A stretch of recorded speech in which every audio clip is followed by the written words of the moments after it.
It's the best of. You've been voting in all week, sending your emails. So here's the clips that you wanted. Alright, so here's the first bit. What's the best job you've ever had still, Carl? Talk like occupations. It is still paper round. Is it still the paper round? Yeah. That's ridiculous. No, it was good though. If you look at it, like, you know, what I liked about it, you're your own boss. No, you're not. You're not your own boss. No, the guy who runs the news agent is your boss. Alright. But then once you get out and you've got your papers and that, you sort of, you're on your own. Do what you want as long as you deliver the papers exactly to the places he said you are in the time he said. Yeah. It's freedom, isn't it? Any jobs you wouldn't do? I just thought of one that you wouldn't do. Go on. With your sort of mild homophobia. Well, I'm not. Proctologist. What's that? Basically sticking your finger at other people's arses. Right, well, I wouldn't do that now. Why have you got to do that? What do you mean, why have you got to do that? Why does anyone need that doing? Because they've got to look if they've got an arseache or something. Which trainee doctor makes that their speciality? Do you know what I mean? That must be, right, we got a place for proctologists, and it's you, Meadows. You came last. Oh, seriously, what? I'm not the arse doctor, am I? Yeah, you came last. Oh, I'm a bum GP, I can't believe it. Yeah, you got to, I can't believe this. Yeah. I remember, I was on I don't know if this is alright to talk about. I mean, it happened, so, you know, not worried about it. It's alright to talk about. Everything's alright to talk about. But I was on the train, right, coming from Manchester back to London, right? Yeah. And got on it. It was like a Friday night, and it was heaving, you know, like the last train is and all that, and absolutely chocker. Right? Yeah. So I'm walking through the carriages, thinking, oh, is there any seats anyway? Anyway, everyone's like, it's heaving, right? It's people stood up in the doorways. You can't get in the toilet and all that. There's not going to be any chair knocking about. So walking through, and anyway, I see this one empty chair sort of in front of me. Right, I think, oh, why ain't anyone sat there? Right, I'll just rush to that, get to that, I'll get myself a seat, plonk myself down, right, and sort of turn round, you know, see who I'm facing, you know, see who you're sort of having a chat with. Little fella there, right, little, Down syndrome kid, right, sat there, and he goes, all right, and I thought, oh... Right, not bad, but do you know what I mean? They're always talking, aren't they? You ask a lot of questions. Right, so I was like, oh, here we go, 2.5 hours. And I couldn't get up because the thing is, that's obvious. Sure. Right, so that's like mean. I'd never want to be mean, do you know what I mean? No. At the end of the day. So anyway, so I think, I know, I'll go to sleep. Clever. Right, so I shut my eyes, and he leaves me alone, all that. So then my phone goes, and I think, right, what do I do? Do I ignore it, or do I open my eyes and see what it is? Anyway, I open my eyes. It's Ricky calling about something, about nothing probably. Actually thinking about it, wasn't even worth answering. Right. So anyway, I'm awake then, aren't I? So he's like, hello, and I'm like, all right, mate. And he says, you're muscly. You're right. Oh, God! And I said, yeah. And he goes, you know, why? So I said, no, just am. It's, again, stressing me out, because I was thinking, why am I muscly? I don't go to the gym. And, you know, I mean, I'm not muscly, I'm in good shape and that. Well. So then he wants an arm wrestle. On a crammed train from Manchester. So I've got another hour and a half of this. When you talk back, he'd soon have got up and left. If you just started asking him questions, he'd have got up and left with the drivel you come out with. So anyway, do you know when you're under pressure, you're thinking, well, he's said that I'm muscly. Like, so do I do it or not? And there's people watching, you know, not joining in, not sort of having a laugh and that with me, just like watching but pretending they're not. Oh, and I'm God. at one of those table seats, and he kept saying, come on, I want to arm wrestle. So, and he was getting loud, and I thought, I best just start an arm wrestle. What do you mean? I best just have an arm wrestle? What do you mean? Get it over and done with. I had to... if he's going to keep asking, I had another hour and a half on the train. Oh, God. So anyway... Oh, my God. I'm thinking who won. Well, I'm thinking, were people putting bets on? How was working? It was stopped, and just as well, really. What do you mean it was stopped? Was it game? No. He was winning. I was struggling a bit, right? Yeah. And he was really like, you know, taking my arm down, and then he sort of let go and started laughing. And I thought, thank God he let go, because I would have made, you know what I mean? If I lost that, everyone's in the train looking, and all the rest of it. I never felt it's suddenly serious to him that he's got to win this. Anyway. Pilkington. But then he just, then we were chatting about favourite food and that. He likes sausages. And I said, he said, do you like sausages? I said, yeah, they're alright. I like a bit of Chinese and that as well. And he was saying, I can't have Chinese. Not allowed Chinese. Why? Don't know, he just said, it's not allowed to have it. But yeah, I had a good long chat about stuff and that. But So you enjoyed it in the end? in the end, it was all right. Yeah, it's just What do you expect? Okay. no, but it's that thing, isn't it? It's always whenever you're faced with something different, it's always awkward, isn't it? And that's the thing. You're talking about him now, are you? And I think I did all right because everyone else was ignoring him, but I probably made his day pretty good. Yeah. We were a nice bloke. I like the idea that newlywed couple are probably thinking that's going to be a similar journey down to Cornwall. Karl Pilkington in the chair now.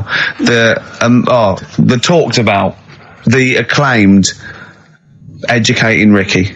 Right, well, just in case anyone's new, doesn't normally listen, basically, I'm educating Ricky. Do a bit of research in a week, find stuff, news, history, anything that's interesting. 3 stories, I give them a nice little headline. You take your pick. Between now and 3, you're going to learn 3 things. Yeah? Yeah. So, the headlines are, I'll be no buying one of them. Give us that again. I'll be no buying one of them. Nice, okay. Yeah. We've also got Hippo News. Okay. Okay. And Chicken You Believe It. Can you believe it? Well, I'm going to go with Hippo News. Hippo News? Yeah. News. Right, well, this one, it's... I'm not going to take the credit here. I heard Christian talking about this on breakfast, right? Because it's a good story that happened. Basically, I don't know if I told you about it last week when we were having our spaghetti, but I think you did. Right, I know what it is. I know what this is. Okay, I've not heard this. right, there's a little midget. Right, there's a circus, I'm loving it already. Circus going on somewhere. I think it was in America. And is that present day or old times? I'm talking like in the last 3 weeks. Okay. Right, little midget, circus, really packed out show. People are loving it. Right, Steve, you're asked the same question I did. I know. So there's a little midget jumping up and down on a trampoline. What's circus is? Right. I'd pay good money to see it. So everyone's clapping, and he's getting carried away.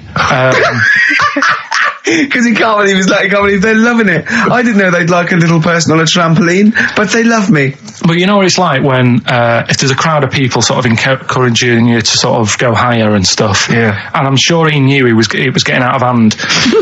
But he was jumping and he was coming down the road going higher, and he's going really high in the air, right? So he's doing this. Crowd are clapping. There's a hippo, right, just sat next to the trampoline, getting ready to come on and do his act. Oh, right, I thought he was in the audience. It's hippo getting ready to do his act, Steve. Yeah. So he's a ventriloquist. What do you mean he's sitting by the trampoline waiting to do his act? Because why do they sit in the dressing room and they go, 5 minutes, Mr. Muss, 5 minutes, Mr. Muss. So anyway, right, so the hippo's there. He's getting annoyed, is he? Because the midget. He's going, how can I follow this? How can I, this is really annoying. They're going to be, no. So he's thinking, he's already done the trampoline, my pogo stick out, he's never going to work. Yeah, go on. So there's a hippo waiting. See, it's a great story, and I just know he embellishes it or it gets slightly wrong. Go on. So there's a midget jumping up and down. The hippo's getting annoyed. The crowd are going mad. The midget's loving it. Can't believe his luck. Although you think he probably knows he's dicing with danger. Yeah. So next thing you know, they're all saying higher. He gives it one big, like, heavy sort of landing on the trampoline. Goes really high, but goes off at a funny angle. Oh, hypotenuse. Okay. Yeah. And sort of flies up. Hypotenuse. Sure. Flies off at a funny angle. Ooh, dear. Hippo's there, swallows him whole. Crowd are clapping, thinking that's why the hippo was waiting there. Rubbish. Rubbish. It's not rubbish, though. But no, maybe there was an accident in a circus with a midget and a hippo, but at no point was this hippo waiting to go on, going, come on. The midget flew off at hypotenuse and landed in the hippo's mouth and was swallowed whole. This is what you embellish it. That is great. And I have to say though, Rick, when I heard midget trampoline hippopotamus, I was thinking accident waiting to happen. Yeah. So. Yeah, maybe. I mean, it is that you should never put those three together. Never. It's a recipe for disaster. Everyone knows that. Midget trampoline hippopotamus. Are you mental? You're asking for trouble. Well, you know when he told me it, he said, and the midget. He didn't mention the hippopotamus, and he said the midget went on, and soon he fell off, and the hippo ate him. And I said, sorry, what was the hippo doing there? He went, it's a circus. I've never heard of a circus having a hippo. What do hippos do? What can they do? You can't train them, can you? What do you? Aren't they like very deadly? They're huge, aren't they? You can't have a hippo in a circus. are you sure? You're not thinking of Zippo? He's neither clown. Yeah. No, and it wasn't some sort of where Zippo was eating a midget, and it's some sort of horrible sexual act. No, it was definitely. I heard it on breakfast, right? Oh, okay, sorry. No, it's definitely fact. Yeah, It's okay, definitely right, truth. okay, good. XFM 104.9. We're not here. It is a bit like being Dennis Norden, playing some great moments from the show. I just imagine Dennis Norden one day, sort of just like waking up out of his stupor. He's doing this, and he'd go into the producer and go, I've just seen a couple of my programmes. I just saw It'll Be Right on the Night 18. It's shit. It is terrible. Why didn't someone tell me? Well, we didn't want to upset you because, but I've been doing it way too long. Well, you could just let me go on forever. Well, until you died, yeah. Well, why can't my son take over? Well, he's 80, Dennis. And the jokes I'm doing, they're awful. They're just, why have I got that clipboard? I've written these jokes, they're not funny. There's an audience, they're laughing. What are they laughing They're not at? laughing. They're not laughing. That's canned laughter. Who are those audience? Who goes to an audience for It'll Be Right on the Night? A lot of them are older than you. It can't be right. Do you know we have a 15% fatality in one of your audiences? But I went home at Christmas. I watched one of the episodes. Yeah. I was with my family and friends. I said, watch this, you'll love it. Stony face. No one laughed. They all thought it was shit. Well, it is. Well, why didn't you tell me earlier? We didn't want to hurt your feelings. You're an old man. You may be upward of 102. I didn't realise. Yeah. I noticed the other day when Karl was sitting on your knee having his picture taken. It's a long story, right? But he's got a completely spherical head. It's slightly too small. I'm not being funny because, I'm not perfect. But he's got a completely spherical little head. He looks a little bit like a baby hamburger. You know Hamburger off McDonald's? Sure. He looks like a little baby hamburger. And it's sort of quite put upon. It's Suzanne thinks I look like that thing in that Dulux advert. Do you know when the woman pulls the head off that? That little plasticine morph type and then they creature. make a new head for it. And it's like a little head. really. And that's your girlfriend saying it. I know. I'm getting excited now because we've had loads of calls and emails, not only backing me up, but going a little bit further. But apparently, Johnny Mango called in again. He's become our sort of official researcher on this show. There is evidence that Queen Victoria in Balmoral, with a young house guest, Winston Churchill, used to consume cocaine-filled lozenges. Mm-hmm. So there you go. Also, MDMA was a precursor of sort of ecstasy, a derivative, and that was big in the day, giving soldiers, a little pick-me-up. So it's not so mad, is it? It sort of makes sense because he was into his speeches and that, and they say that coke gives you sort of, the balls to stand up and say like... Not that that's a good thing. And no, it's not. No. Definitely not. No. Right? But it makes you confident, doesn't it? So you can stand up and say, we're going to fight them on the beaches. Yeah. And all that. And sound like you mean it. It's exactly, yeah. When he was sort of like, a little bit pissed up with his cigar on, coked off his tits, he wanted to fight.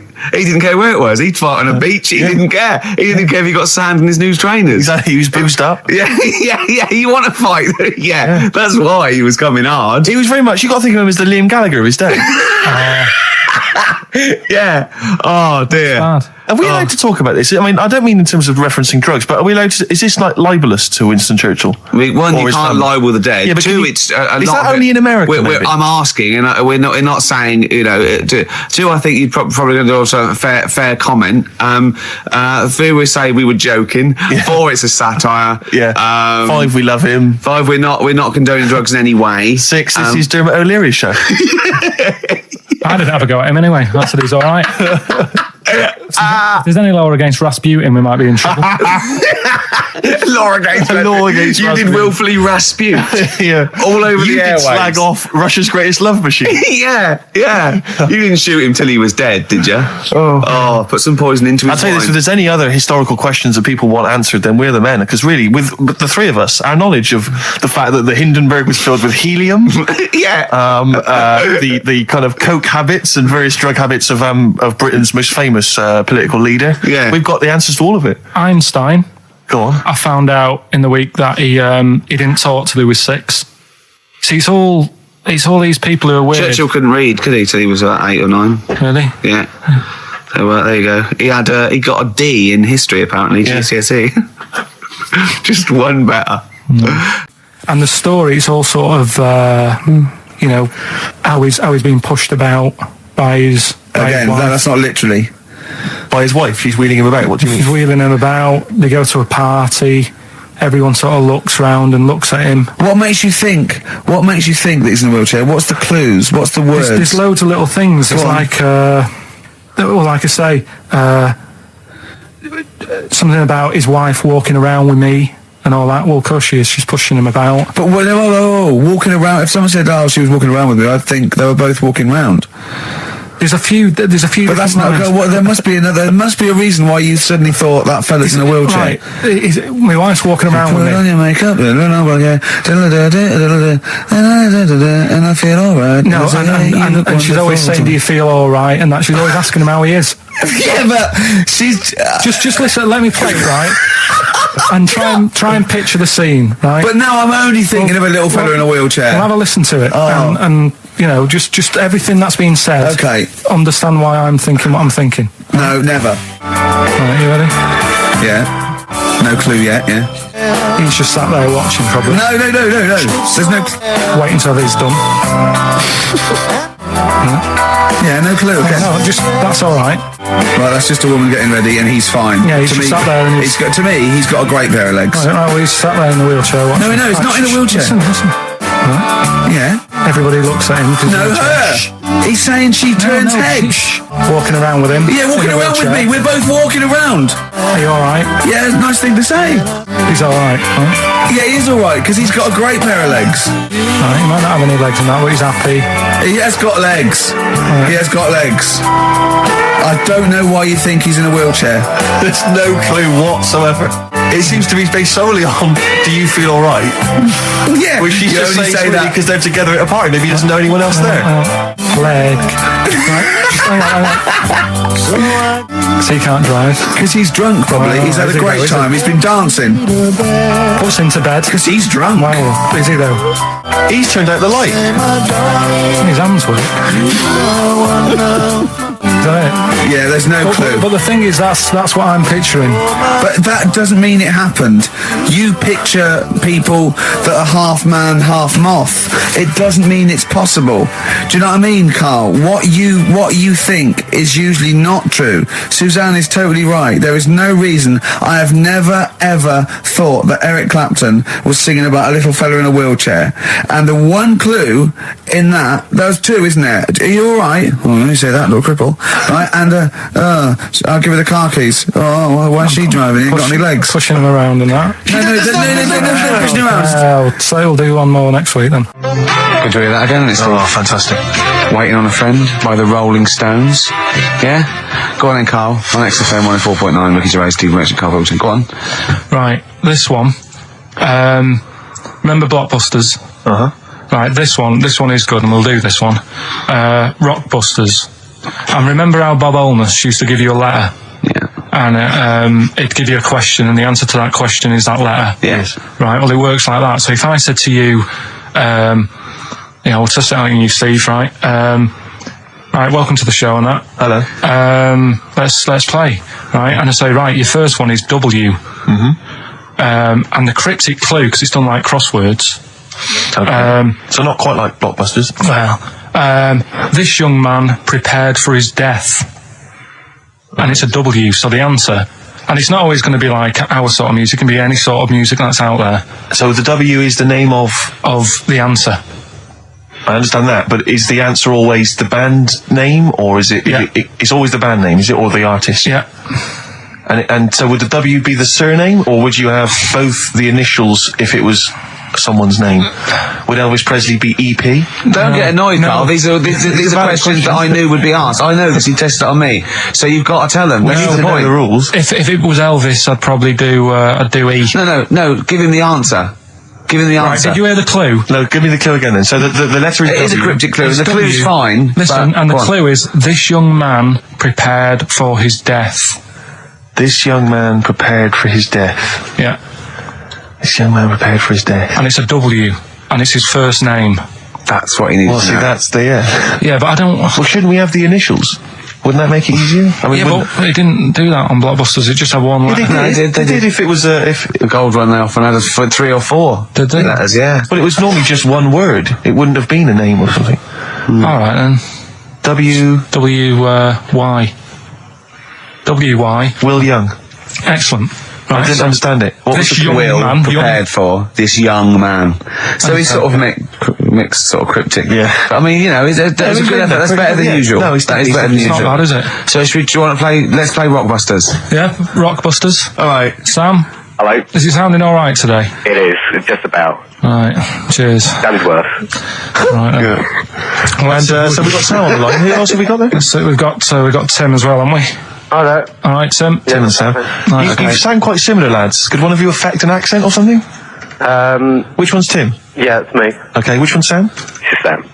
That's slightly deeper. Bit Slightly deep, deeper. yeah. Sam, yeah. And they're not against the clock anyway, are they? So it doesn't really matter. I suppose not. So I think Steve just wanted a bit of variety. Okay. you understand the rule, lads? Could you explain them to us? Right, play it. Okay. Hang on. Wait. Well, let me explain because I mean, life is too short. Now, Carl's going to read out, say 3 clues. Yeah, and just shout your own name and answer it, or shout the answer. Shout your own name, then the answer if you know it. And it's the person who gets the most right. Okay. Is that all right? Yeah. So, Here we go then. okay then. So Shouldn't it be the first to 3? Well, yeah, but then he hasn't got. I've got enough. It's fine. You've got enough clues for that. Right then, here we go. Welcome to the show. God. Right, the first initials, S-T, right? Is that right? S-T. Well, I don't know. We don't know, do we? How do we know? Here we go, S-T, and the cryptic clue is better than the average homeless person. Okay? Sorry, I think, is that a band? Yeah. Is it an old band? Yeah. I think that's one word. Alright then, S. S, it's an old 70s band. Better than the average homeless person. Tim? Go on. Supertramp. Yes. Supertramp it is. Yeah. Well done, 1 point to I have you, no idea Tim. why that's right, by the way. You don't understand why it's right? He's a super tramp. Oh, right. Better than the average homeless person. cryptic, yeah. Yeah. Yeah, cryptic. Yeah. Okay, second one. Come on, Sam, you got it. That's actually quite good for Carl. Trust me, Tim. Take that as a good clue. Because, yeah, okay. We won't do this again. Wait, 1-0 Right, to here we Tim. go. Right. F. The letter is F. That's the next one we're moving on to. And the cryptic clue is, the little girl is hungry. What shall we do? Is that S or F? I've got it. F. F. Freddy. Sam. Peter. Yes, 1-1. Feed her. He's pulled out of Feed her. Yeah. Feed her. Okay. Yeah. So that's 1 each. So this is the decider, isn't it? Wait a minute, ITV are on the phone. Well, you said first to 3, so no, it's not, is it? That's what I said. Just do the 3 clues and who gets the most. Okay, well, we can do that now.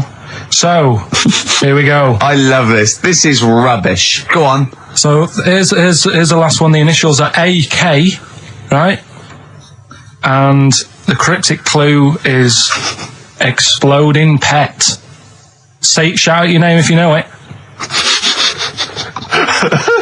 Last orders at the bar, please. Last orders at the bar. Exploding pet. AK. You're tuned to XFM 104.9, Karl Pilkington's quiz, Rockbusters. The format is still available. The highest bidder, please give us a call, or you can email ricky.gervais@xfm.co.uk. Is it a band or a singer? I'll give you a bit more of a clue. It's a pop band. Okay, we wouldn't. Tommy Kissem. Yes. Hey. Oh, this is amazing radio. So who was that won? That was Sam who won. So it's 2-1 to Sam. So he wins. What does he win, Carl? He wins some CDs and some videos. No, he's got obviously now, Sam, if you're ready, take the spot. You're going to do the gold run. Away you go, Carl. I haven't got any more. You're a fool. Right, stay on the line. We're giving both some presents. Play a record for. Rick, I'm going to shoot off. XFM 104.9. We're not here. This next clip is one of my favourite clips. Look, it needs no introduction. Here it is. Another holiday. Well, it wasn't holiday. Well, it was. You had 5 days off work. Why isn't it holiday? You had 5 days not working for a living. You know how many days holiday gets a year now? 29. Oh, that's more than teachers, isn't it? It makes me sick. It makes me sick. Well, I know the kind of hours you work, Rick. It's mad. I mean, if you're not in work by midday, you're furious. No, but I mean, I'm always... 29's normal for the normal working person. Yeah, but, you know... And anyway, it wasn't a proper holiday. I went to see my mum and dad. It's nice to see them and everything, but it's not holiday, is it? Why? It's not going away. It's not getting on a plane, is it? Going away. Oh, is that definitely a holiday? What happened before 1950? I don't know. People used to go... Yeah, exactly. People used to go to Blackpool or Brighton. That was holiday. Yeah, but I didn't Where did you go? Went to Wales. There you go. Lovely holiday. Lovely holiday. Have a holiday in Wales. That's what they say, innit? Come to Wales and have a holiday. That's what they say, innit? So come to Wales and meet your parents. Come to Wales and have a lovely holiday. Right. Well, anyway, it was good and that. It's always good to see him. Right? Yeah. But week off work. Do you know? Like my mum likes gnomes and stuff. Yeah. Right. Of course she does. She's lived with one for 30 years. She said, get your dad to take us to this park where they've got 6-foot gnomes and stuff, right? Have a walk about. Sounds like a nightmare. Yeah. Sounds like a living nightmare. Keep an eye on Carl. Yeah. So anyway, he stood still for 2 minutes. Someone bought him. No. You can't buy them and that. It's like a little exhibition thing, yeah. Right? And it's part of a hall, right? This big hall that you have to pay to get in, but we didn't want to see the hall. I just wanted to see the gnomes. Of course you did, yeah. So anyway, my dad says, yeah, well, we can get in there for free. Of course he did. Clever. Right? So we parked up on this little country lane, right? No one about. We How much did it go in? Like £2? About £3 each. Yeah.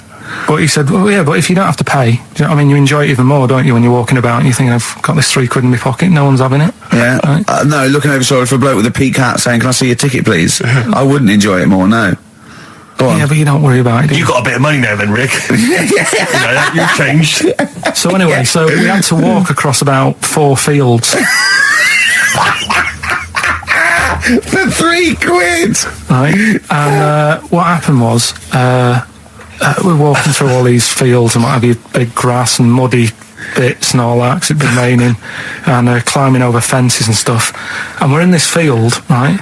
And I look to my right, and there's about 30 cows all staring at us, right? And Suzanne started to panic a bit. She said, we shouldn't be here. Dad says, of course we can. We're allowed to go wherever we want. All this land, it's Ramblers' rights and all that stuff. Yeah. And so you can take a cow if you want, unattended. Serves him right for leaving him in the field unattended. I'm having one. Yeah. And keep us fed for a week. Anyway, these cows start surrounding us. Surrounding us. Oh, brilliant. Oh, no. Face off. And Suzanne's panicking, going, this isn't right. We're not going to make it to the fence in time. They're moving faster than us, and they started sort of running a bit. Wow. And it's like some kind of bovine West Side Story. A gang of cows coming at you. Don't worry about it and stuff. But my dad had to sort of stand there and wave a stick at him. Of course. And we got away, but Suzanne was having a bit of a sweat on. Got away. Saying, we could have got killed. Sure. And my dad's saying, no, it never happens. And I just wondered if it does, if there's a risk of... Yeah, it is rare, but there's been a couple of cases of being trampled by cows. They're not aggressive. They sort of run through you. Well, they're aggressive if they've got a calf. They don't have kids. What? You had kids with them. Kids, yeah. That's goats you're thinking of. Yeah. Maybe they were trying to sneak into the gnome thing, and they were worried that, like, if too many people did it, they thought some cows, we can just sneak in. They were trying, no one's expecting cows. And the cows were going, humans. walk upright like you're a human. Don't walk upright. They thought you'd blow their cover. Yeah.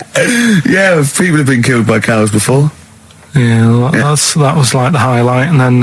So when you arrived there, you were presumably covered in mud, looking like something that had just come from Glastonbury, staggering around this exhibition. It wasn't that bad. It was just like a woods, and it had like a funny sort of funeral, like a graveyard thing. Right. Yeah. With bodies sort of hanging out the ground and that, and we had these 6-foot gnomes. Right.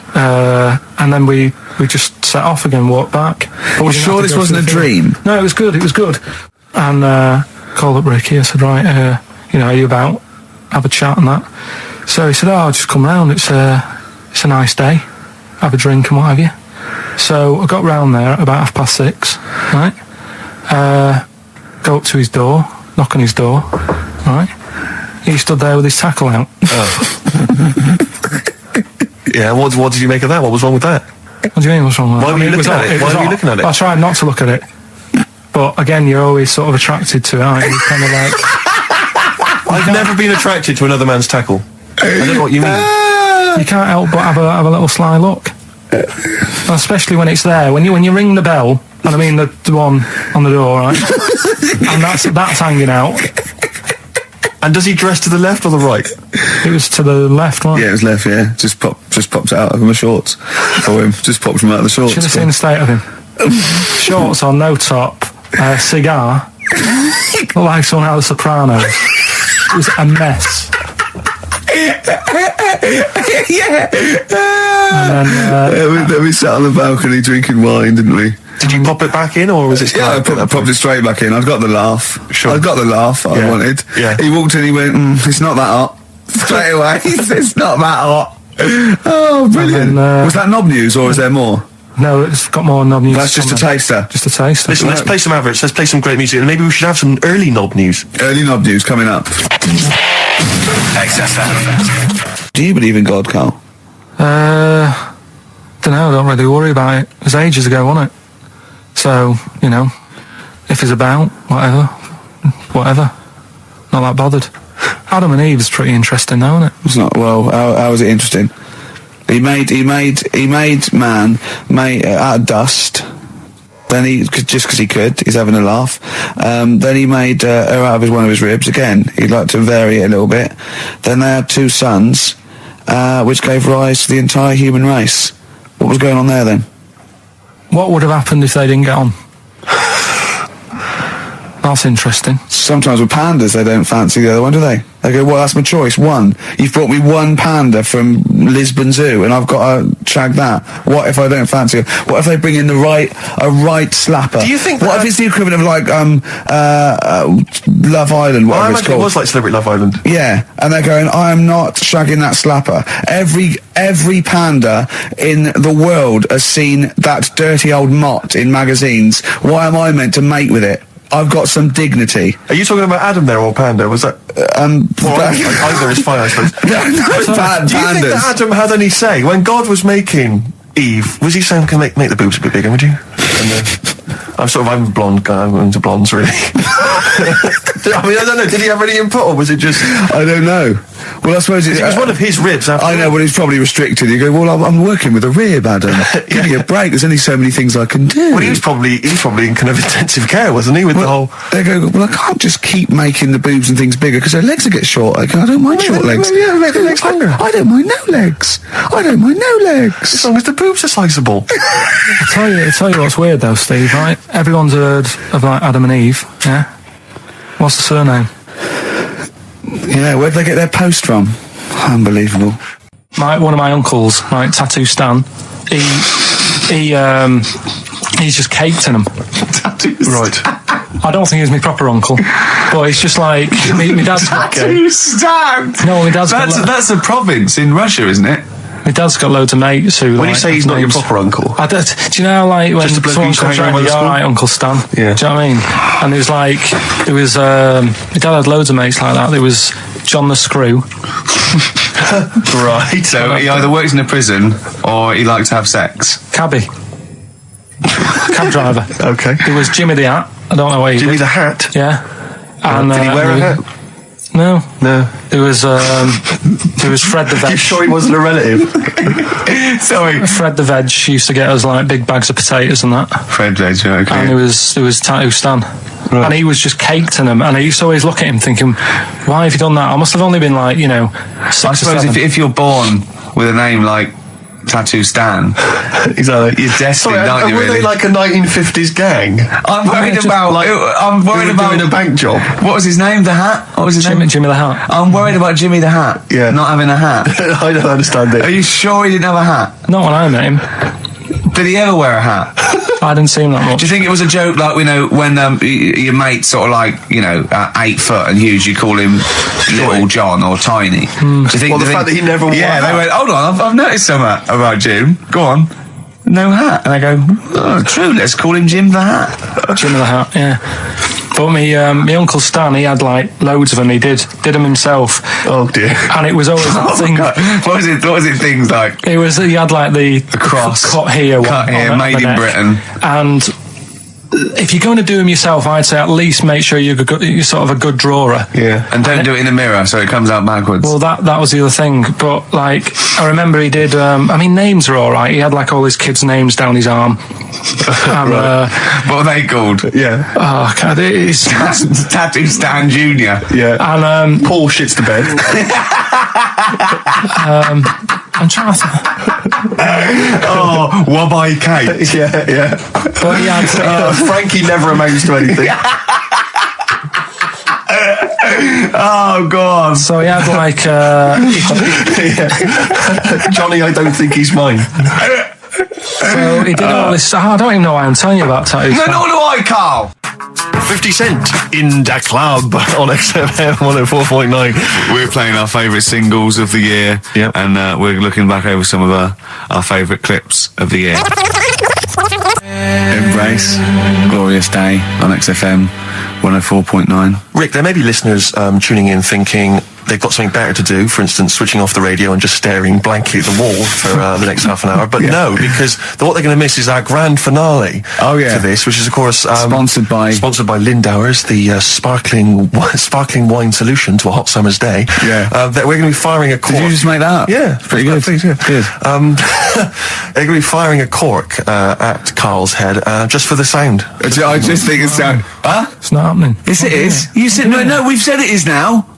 We've promised it to the listeners. Yeah, come on. I'm not happy with it. Why? Because the pain. Well, I've never had it done, so I don't know how painful it is. Well, what reason to do it then? Yeah, we've got to try it out, haven't you? You're perfect. It's like a little cowbell or wood block. That's what I'm hoping for. Yeah. I'm hoping for pop. And I'm going to film it for my website. Brilliant. So go to that this week, rickygervais.com, and see Karl Pilkington getting hit. A high-powered cork coming out of Lindauer sparkling wine. Lindauer sparkling wine. And of course, if you want to send us anything in, and perhaps next week that you feel we could actually, that'd be great. Sponsor us to do this something. is like for Karl. interactive, because a lot of people plan the show. Like Dr. Fox plans his show. We sort of come up, we riff on the. So that's a great idea. Send stuff in that we could harm Karl with. Yeah, we try to hit him. Harm Karl. We do a jingle. Harm Karl. I've always wanted one of those George Foreman grills. I've always wanted one of them. I know, but that's too much, isn't it? We could. What if we just pressed his head inside it? But We'd have to put it on. Put it on. See, yeah. Just squeeze his head inside it. I've got to do that thing with a tea towel one day. You know that thing I did with a tea towel? You put a tea towel around his head, right, tie it. I put a wooden spoon in, and you only have to turn it like a couple of inches, and it kills you, doesn't it? Yeah, sure. It really is, yeah. So we'll be firing a cork at Karl's head. I'll be filming it for the website. So that's coming up about 10 to 3. Look forward to that. Yeah. Do you know what? I'm loving this. This is my.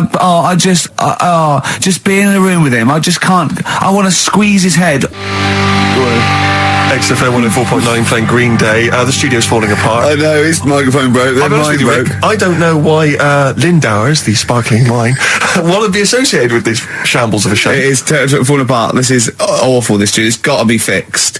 Right now, Carl, come on here. It's the time where I'm going to let a cork off. Do you want to film this, Steve? For Yeah, the website? That'll be available on the website next week, rickygervais.com. So see Carl getting hit.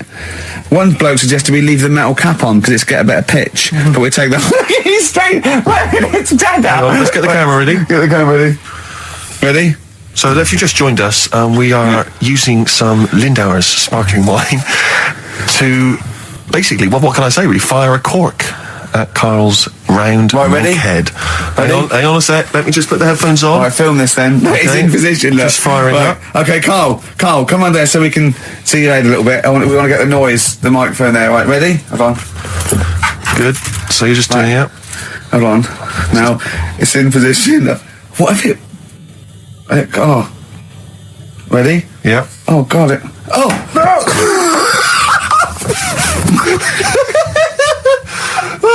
It's like Jackass. Did it hurt? Behind me. What do you mean, did it hit you? I sort of just... It went off course, did it? Just glanced, did it? Right, Lindauer, you're going to send us 8 more bottles, please. Yeah, so we're going to get this right. Wait, what were you thinking during the quiz then when the questions were coming out? What were you thinking of? Well, what it was, right, just before the quiz started, I had to go to the toilet, right, because the rule is, right, people who don't go to it, once it starts, phones off, no more toilet. They take it dead serious, don't they, right? Yeah. So, I went to the toilet. Now, I'm not being out of order here, it just got me thinking, right? I went to the toilet, the gay fella in there, right? There was a gay fella in there. Gay fella in the toilet. Now, How could you tell? How did you know? just typical, everything about it, right? Everything about it, right, yeah. Oh. What, large handlebar moustache, leather cap. Butt plugs, amyl nitrate. Could I just say that these views do not reflect the views of the management of XFM or me and Steve. Or most of the people in this country. Go on, Carl. What's your problem? Yeah, but this is what I'm worried about, really. But this is why I only got Danny Minogue right. Right? Because this was floating around my mind. Went to the toilet. Now, going to the toilet, they have like men's cubicle and they have women's cubicle. Yeah. Now, without sounding out of order, is it wrong for me to think gay men should have their own little cubicle? Go in. They should have their own... Well, not cubicle, you mean an actual toilet, I suppose. When I was at the urinal, Yeah. normally, there's a fella there and then you go, all right. And there's no pressure. But I couldn't go. I was thinking, should I wait? If I go into the toilet, it'll look obvious. Yeah. I had loads of pressure and But this was what were going you on. worried about? I'm so sorry. What were you concerned about? Viewers? I'm so Well, sorry. it's like, right, listen, when I was a kid, right, and it's all right for you to go into women's toilets when you're a kid, it's like, oh, it's a bit cute, right, as long as you're not, like, over 15 or something, right? Right. But when I was a kid, I went into a toilet, and women, when they use their little cubicles, they don't shut the door. Some of them just sit down on the toilet, Yeah. right, and you see everything. And, no, seriously, that's probably one of the first times I saw, like, a woman. Yeah. That, right, and my Auntie Nora when she was staying over. What happened with your Auntie Nora? She was, she's into wearing caftans. Into wearing what? Caftans. Oh, yeah. What are caftans? Big, bellowy sort of dresses. Right. And, yeah, I used to sit on the floor at home in front of the telly. Sure. She was on the chair behind. Yeah. She did a bit of a sort of a Sharon Stone scene. Oh, God. Yeah. Did you see it? There was no underwear. No.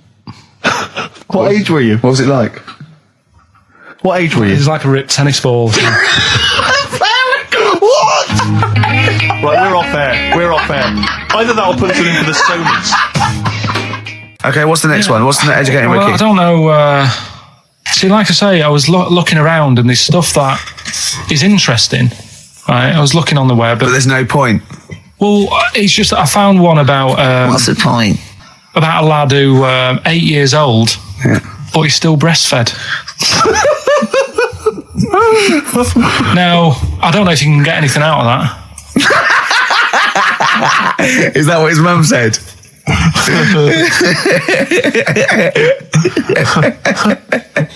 So, What do you mean? I don't know if I can get anything out of that. You don't need to. No, it's just that. You know, Where did you read that? That was on the internet. Oh, well, yeah. You're always unspecific when you mention it. It's just it was on the internet. Well, Yeah. I'm trying to think what I put in. I think I put in Y to see if I'd confuse the computer. And then- Go! You are. No, I did, No, honestly. I did a search, put in why, and it came up with funny things that, like, why is this person doing that? Why is that? And it had a picture of this 8-year-old lad, sort of, you know, on his mum's nipple. And it was saying, you know, is this healthy? You sure that wasn't asking you that question? What?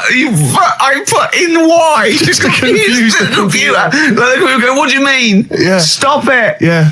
Oh, look, yeah. Last week, I was walking home with him, and I went, he was saying something stupid, and I went, I've got a competition for next week. Let's do a phone-in, and it's called Karl Pilkington, Genius or Fool. Yeah. Right? And he went, No. I went, why not? He went, well, it'd be confusing because they say there's no difference between genius and being a fool. They do that, don't they? No, Who says that? but it's rubbish. And people say there's a fine line between madness and genius. And, you know, it's a ridiculous soundbite. They don't say there's a fine line between a genius and an idiot. Well, the people who do are idiots. Yeah. So what would you do there, though, just to sort of wrap that little thing up? What would you do? That lad loves his mum's milk. What are you asking me to come up with? No, I'm A just... title for the story? No. It's just what would you do? Right. What do you mean, what would I do? Well, it's causing a bit of a problem in the area, right? What area? In America, I think it was. Oh, America are a problem, are they? George Bush is worried about this kid who's breastfeeding at 8. Imagine it like this, right? Right. No, so Carl, what are you asking me about this spurious story you saw on the I internet? saw it on the internet. There's Yeah. an 8-year-old lad. He likes his mum's milk, Yeah. and it's saying, "Is this right? Should it?" No, be it's going not. on?" But what What do you want Ricky to do about it? It's not his responsibility. yeah. No, but the little town that he lives in, they're all causing an uproar, right? Going, this isn't right. You know, No. I can't let my kid play out in case he's in the garden with his mum getting a bit hungry, right? So, Oh God. what should they do? Because his mum's saying, well, he likes it. Yeah. And he, you know, what do you do? I don't know the laws. No, but I'm not asking you to sort out the laws. I'm just saying, if you lived in that neighbourhood, what Yeah. would you say? If you went up to him and said, look, everyone's getting a bit fed up with this, look. I'd say, what would I do? What do you mean? What would I do? what are you asking me?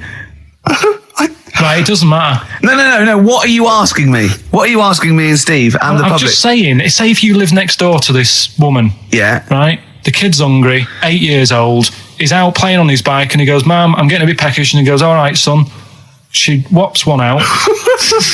And he starts having his milk, right? You live next door, you're putting your washing out and you see this going on. You're getting a bit sick of it because it's gone on for months. 8 years, I assume. Why is it your business? Why because it got me. are you such a nosy neighbour that you're concerned? What would you do, Carl? Let's turn it back on him. Yeah. What would you do? What's your solution? What would you do? Well, I thought I'd say, right, why are you doing this? And she'd say, because he likes it. And I go, all right then, put it in a bowl first. And you think that would sort that out? No, because I was thinking about the whole thing, right? And you do that when you're a baby and everything's all right, innit? Yeah. No one bats an eyelid at a little baby having a bit of milk from its mum's breast, right? Yeah. You'd almost say it was natural. But you grow out of it. It's like you don't see. It got me thinking about things you don't see. And you don't see. Did you put this into a computer? Show me things you don't see. What else don't you see? Well, you don't see like an old man having a Twix. You never. Oh! So what? You know the terrible thing about all this, Steve, is he's right. You don't see an old No, man I eating a know Twix. that's a terrible thing. So what they have got, right? They've made old man toffees, haven't they? They've come up with Werther's. Is that a song? Oh God! You don't see it. So they've got their Werther's, right? Yeah. So, Look at him. You think he's giving a lecture at Oxford? It's not going anywhere. No, go on, sorry. Go on. I'm just saying, Right. you grow out of things. Yeah. And the old man, I'm sure when he was a kid, he'd have a Twix. Yeah. Now it doesn't look right, so he's having... It doesn't look right. So... Right. I don't think Werther's originals were specially designed for old people. I think they were sweets that just happened to have been made for years. That's why old people eat them. Yeah. They didn't go, hang on, there's a market here. I've noticed old people aren't eating Twixes. Quick, let's make some old man sweets. But the little advert, he gives it to his grandson as well, doesn't he? He goes, I have a Werther's original. I think it cuts though before he throws it back in his face and goes, get me a Twix. All right. Here we are then. 1 o'clock. Yeah. Hey. XFM. I'll tell you what you should play. No, I'll tell you what, before you say, we're back then. Yeah. We're back in town. Well, that was what I was going to say. You should play Boys Are Back in Town. No, this is Boys Are Back in Town. You should play that then. This is just it. Talk then. Someone should talk. It's obviously already a shambles. Can you believe that? I'm amazed that we're back on the air and it's already a shambles. What are you doing? What? What are you talking about? I'm talking. No one was speaking. The record was ending. No one was speaking. It was just. Well, I might shoot off. Already, I might shoot off. It's like nothing's changed. Boys Are Back in Town on XFM 104.9. We're back then, aren't we, Carl? I'm Ricky Gervais, with me Stephen Merchant and Karl Pilkington. I'm not coming back. I'm definitely not coming back. Care someone. Care that I'm not coming back. Rick, I seem to remember the end of the last time we were on. What was that? 3 months ago. Yeah, 3 months ago. Carl said he's never going to do the show again. There was nothing that was going to bring him back. Yeah. He didn't enjoy it. Wasn't going to do it. All a ruse, right? Really? Yes. I've only been coming back for about 2 months. You know, because he's got our agent now representing him. I thought he was a I fool. haven't really. Why? Well, what's he done for me? What's he done for us? No, I know, but I mean, he's your agent, so, and he's sort of calling Graham. And it was all a con, so Carl could get Mondays off. Poor Graham, the station's struggling enough as it is. Yeah. It's like running around like a headless chicken. Yeah. No one's listening. That's why I don't bother talking on the record then, because there's no loss to London. Sure. Right? It's pointless, this show. We don't do it for the money. We don't do it for the kudos. I don't know why we do it. No. There's anything on telly at this time. I'm going to have to lie in. I know. But, it's all a ruse to get Mondays. He's got Mondays off now, because he has to do the show 2 hours. Right? And he's still getting paid, and it's all a con because he knows that he's holding him over a barrel, and it's like, we've got to keep Carl happy. Right? I had Mondays and Tuesdays off before Duncan got involved. You know what I mean, though? And it's like, poor Graham, who's the MD, in charge of the thing, probably pulling his hair out, worrying about the station, right? You know, it's a sinking ship. And then Carl comes and goes, well, I'll do it, but I want Mondays off. He's probably sitting home now. His family, he's probably ridiculed by his wife. His kids almost certainly would have lost all respect for him. That he's been fooled by Karl Pilkington. He calls his mates and goes, I'm busy, Graham. I don't, I just can't think. It's embarrassing. But do you know what I mean? And you think it's funny, and you think you've got one over him. He's going, Monday's off for 2 hours. Yeah, you do. You think, and now you're embarrassed. We've said it on air. But you're only conning yourself in the long run. Because, do you know what I mean? I hate that sort of, the world owes me a living, what can I get out of the world? What are you going to give back to the world, Carl? What are you doing now then? Are you going to prepare Mondays? What have you prepared for this show now? You've had 3 months to prepare. Yeah. What have you got? What have you got for us? Okay, what's happened in the last 3 months? What? In this place or just my life? Well, what have you got for us? 3 months, we're cloning about, you get Mondays off, you're getting paid for it, you've got a cushy deal, you're having a laugh, you're taking the piss out of the management, right? So, what have you got for us? Give it to us. I've kind of, updated Rockbusters a bit. Right, brilliant. Yeah. Right? So, and you said don't mess with it. If something's good, don't mess with it. What do you mean it wasn't good? It was never good. It was never good. Of course we had to fix it. It was fun to do. It was a laugh. I mean, I imagine it was much more fun for me than the 450 listeners. You know what I mean? I enjoyed it. I enjoyed squeezing your head and dressing you up. No, but that's just it. When I had a meeting with Graham, right, I said, look, I'm not being funny. I don't want to do it anymore. I've had enough of it. Yeah. And he was like, oh, what's up with you? You sounds like you have a right good laugh. I said, yeah, but that's all good acting and stuff. I said, it's hell in there. I said, like he's talking about Vietnam. Yeah. I said, having my head squoze, right? What? Squoze is still not a word. We've been away 3 months. It's still not a word. Right? Yeah. I said, he's putting a dustbin lid on my head. Yeah. You told this to the MD. He's hitting me with a tray. Yeah. He's chucking toilet paper at me. Yeah. And he said, yeah, but that's all over 2 years. I said, no, that was the same day.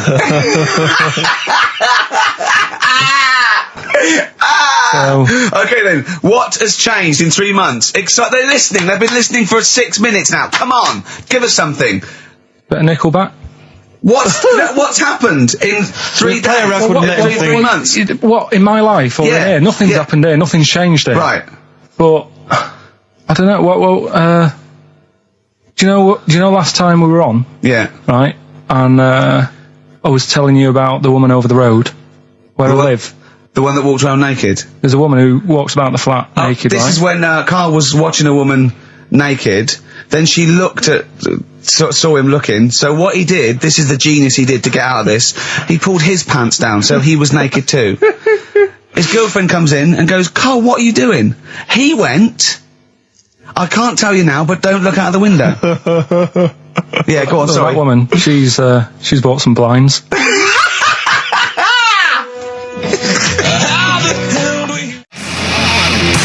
Yeah, darkness.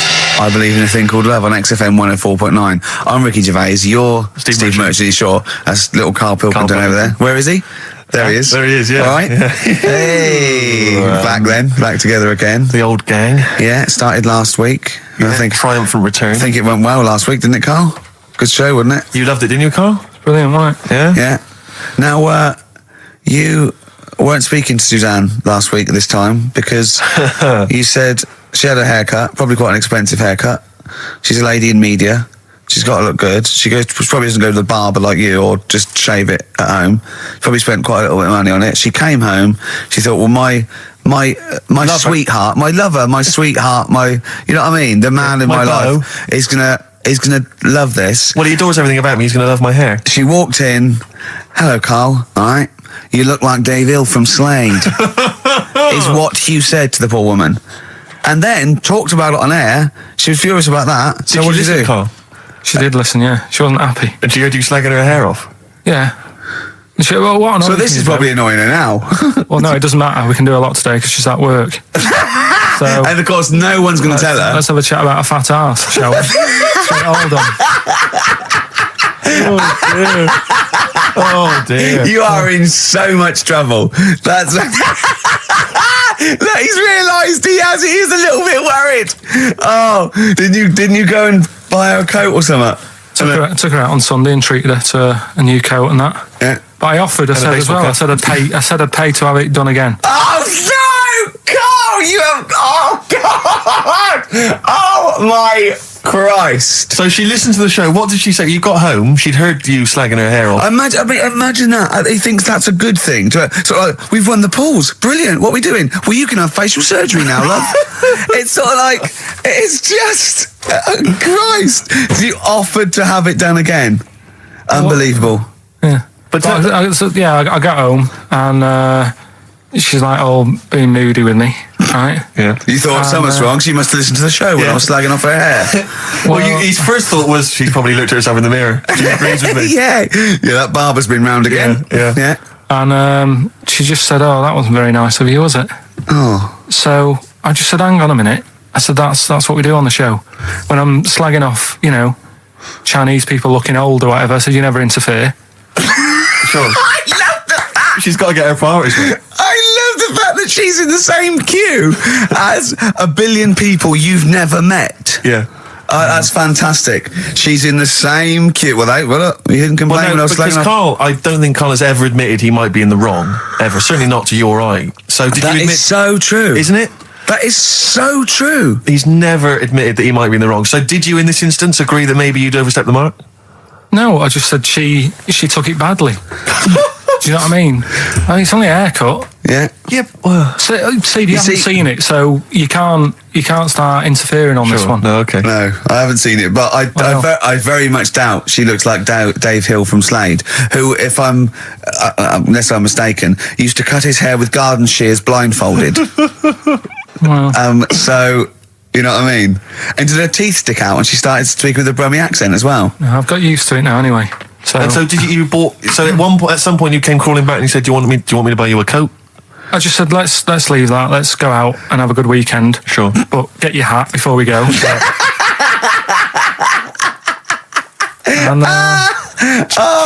treat her to a new coat and that. It's a nice coat, so it takes people will look at that rather than There. Looking at the head. So if Does it do flash? It's got obscenities across the back. If anyone who knows Carl's girlfriend is listening, Tell her. and maybe you're a work colleague and you're listening to the show, Because I or think this something, is terrible. Get her to phone him now. Get her to phone him now. I mean, Get her forget to phone the on the hair. XFM number. Or What's the fat ass complaint line? Because you are in deep shite. It's Michael Stipe and his boys from Rapid Eye Movement.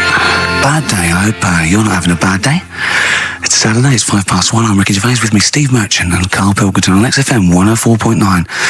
Big up and a big thank you to Alex Zane for the last 3 hours. I could How do long it. could you keep going with That's that? it. That's it? That is it. Because you see, Alex Zane, we came in while he was doing his last link, and he's an absolute pro. He really is. I was watching him, and he was, at home, you probably think that he's given you his full attention. He's not. He was looking through a listings magazine, probably figuring out what movie or theatre piece he's going to check out, with a lady later. Yeah. Probably going to cruise down there with a couple of, chicks. And he really is an absolute pro. Yeah. Looking at you, Ricky, and it's like you can sustain it for a while. Yeah. You're a talented performer, Yeah. but it's sort of, I don't know what it is. Is it concentration with you? It just ebbs away almost instantly, and you try and do 2 things, 3 things at once, but normally on air that's you eating, taking fluff out of your belly button. I remember once when we were on the set, we were filming The Office, and I'm trying to put off actors, just coming up ways, instead of remember lines, coming up ways to sort of ruin the shot or make them laugh. And you came out and went, Rick, it's like having your own TV show isn't interesting enough for you. Yeah. Just concentrate, it's lunch in an hour. Yeah. I went, yeah, all right. Well, the radio show even less so. I mean, you really can't be bored. How long do you think your interest you sustain your interest? I came in too early because I got bored just before we came on air. Sure, okay. I came in too early. I got to stop getting the cabs quite early. Yeah, so you're bored now. I think I've got to get about 5 to 1, and then I think that'll last me till about 1:30. Again, as he was saying that, he's not giving you his attention. He was kind of leaning back. He's put his feet up now on the desk. I've got to get comfortable, haven't I? And this CD rack's in the way. Sure. Well, you get yourself comfortable now. Get yourself settled. And then sort of... Because a lot of people will move the... There's the microphone moving now. That's the squeaking going on. You've broken the CD rack. You could actually, of course, you could move the CD rack by getting up and moving it. No, that's too much effort. You've got to try and do that whilst angled on the seat. I'm nearly laying down. It's almost horizontal. It's the most you can get. Well, I'll tell you what. I don't know what those listeners are thinking of what Steve Merchant say, but don't believe a word. All right? Oh, nice. Classy. Yeah. 5 minutes past 1 o'clock on XFM 104.9. What did you think, Steve Merchant? Karl Pilkington. A retro cut there, Thin Lizzy. Don't believe a word on XFM 104.9. I'm Ricky Gervais, with me Steve Merchant. Bubba-doo-boo. Who's that over there? It's Carly Pilk Boys. You all right, Carl? Oh, that's clever. How you doing? Yeah, I'm all right, yeah. Yeah. Wallace Chambers, Kings of Leon on XFM 104.9. I'm Ricky Gervais, with me Steve Merchant and Karl Pilkington. And England are world champions again then, so... Oh, it's brilliant. It was amazing, wasn't it? See, I'm not a rugby man at all. I never watched rugby. I think the last time, was when we won about 12 years ago, whenever it was. And I got into it last week because I realised we were doing so well. I watch England win anything. Yeah. Do you know what I mean? I don't care what... In fact, I wasn't into war when I was little until I realised we were so bloody good at it. We are really good at it. It is, it's brilliant. But, yeah, fantastic. Yeah, it was great. Right, that's the rugby thing over. What next? That's it. That's all I've got. That's all I had today. It does steam me. Sometimes I watch it and it does remind me of when I play rugby, because one of them will boot it down the field and then someone will catch it and boot it straight back again. Yeah. Which is essentially how I was made to play rugby. I had to play rugby. And I don't think I'd get rid of the ball so quickly. Yeah. I don't think I ever got tackled or fell over. Yeah. I think I touched the ball about 20 times in the 2 years it was compulsory. Yeah. I was terrified. Yeah, absolutely. And that's same as cricket. I can't. I'm a terrible batsman. I'm all right at bowling, but it seemed like the pastime for people I went to school was to injure you. Yes. It was funny to see someone poleaxe. It was funny to see someone get a cricket ball in the head. Absolutely, yeah. I never relaxed into rugby because the first day I was going to play it, my mum, I swear to God, my mother said, "You're playing rugby today. You got the kit and everything. Enjoy it. Be careful." There was a kid at my school who broke his neck. And thanks very much for that. See you later. So I just went to school absolutely one thing, broken neck, is that or you get better in a couple of days? You can find your wheelchair. No. Enjoy the game though. Yeah, no, it was absolutely I was just petrified from that day. See, at least American football, got helmets. the helmets. Yeah, but anyway, no injuries, thank God. Thank goodness. So, well, I tried to play rugby, but it's awkward when you've got glasses. I don't know, there's something about you didn't really play with glasses on. Yeah, of course. I couldn't see anything, could I? I couldn't see anything. How else was I going to play? Oh my God! And So you're bound to be cautious, because inevitably you're a bit more cautious when you've got glass you next to your the tallest face. person on the pitch as well. Yeah. I mean, you were when you were about 14, you were probably 6 foot already, weren't you? Yeah. And everyone else was what, 5'2"? Yeah. So you were Towering above them. with glasses on. Just with the glasses on. And you've got pretty cool glasses now. Thanks very You've much. had a bit of a makeover. It's like Trinity and Suzanne said, Yeah. first thing to go, the glasses. Sure, sort them out, yeah. Yeah. And presumably you used to have those National Health sort of bottle. Pretty much. Yeah. Is it true you've never been able to mosh at I a tried to concert? mosh. Because Because I've always watched people stage dive in, moshing at concerts. I've always thought that looks like brilliant. You know, when they ride above Like a everyone's wave, like heads. they're surfing On across someone's yeah, hands and stuff. Everyone's amazing. like, yeah. And I always wanted to do that because I'm a big rock music fan. And the only time I did mosh was at Rage Against the Machine. I tried to mosh at Rage Against the Machine. I love the idea of a band called Rage Against the Yeah. Machine Yeah. aimed at a man with glasses who Yeah. won't mosh. Well, it was at the Reading Festival, and I think the lead singer, I forget his name, he went, can I just remind everyone that racism and fascism are on the rise in Europe again. Let's not let it happen. What did you do? And we all cheered, obviously. I mean, if there's one thing that guarantees a cheer Yeah. at Reading Festival, it's down with fascism. And what did they do about it after the concert? Pretty much went back and... went home and took had a some cup of drugs, tea? probably. I don't know what they got up to. They didn't go to Europe then and try I and don't stop. think they got involved politically in Europe. I think they just continued to rage. Against the Machine? Yeah, Mainly. but largely in America, I think. Sure, But sure. I tried to mosh, and I got moshing, and glasses flew off. And I remember, because we were playing away, you know, hey, you do what you tell me. And I was just going, careful! I've dropped my glasses. Can we be careful? Loads of kids in hooded tops. Yeah, exactly. Just going mental. Yeah, and they're all jumping up. So I was going, can we just calm down for a second? Let's until I not got be them? silly. Yeah. Yeah. It was absurd. And I had to kind of, scrabble around on the floor, and thankfully they were okay and they didn't get broken. So what couldn't you do then? What do you mean, what couldn't I do? What at school? Can you not see without glasses? No. I mean, it's like that you couldn't do anything. It's a blur. Really? It's a blur, definitely. God. Yeah, it's like being kind of punch drunk or whatever. So yeah, you can't play sports when when you've got glasses. But why not contact lenses? Because they're not strong enough. No, they seemed a bit fiddly. Oh, brilliant. Bit of Lou Reed. Is that what you want? Yeah, Satellite of Love. Classic. A retro cut. Don't steal our son. Please, lads. Thrills. On XFM 104.9, I'm Ricky Gervais. With me, Steve Merchant and Karl Pilkington. Yeah. Little Carly Pilkington, little baldy mank, whinging little twat. How are you? Yeah, all right, yeah. What are you doing? Happy? Feeling a bit happier today? You look as full of spunk, as they say in America. Yeah, I'm all right. Just a bit of a miserable day, though, isn't it? Yeah. A bit miserable. Walking in today, right? Do you know I walked through like the sort of the gay district of London and that? Right. You don't walk, you mince, don't you? I'm just walking through on the way to work, and I'm always interested in their little shops and stuff that they have, right? Loads of. Their little shops. That's no be ashamed of. If you want to go in and buy something, go in and buy something. I'm just having a look at, looking in the windows and stuff. Little postcard just near the entrance. Yeah. That's meant to tease people in, to make people go, that sounds good, I'll nip in. Right? Little postcard. Free butt plugs with every sale. That's great. How did we get from 5p off milk to free butt plugs with every sale? Wow. What society come to? Well, it's because we're liberated, Rick. Yeah. It's an open society. What did you buy to get them? You didn't buy. I didn't. But what's the purpose? What, of the poster or of butt plugs? Butt plugs, because I really honestly You don't. shove them up your arse, don't you? Whoa, slow down, bum. Shove them up your bum. Yeah.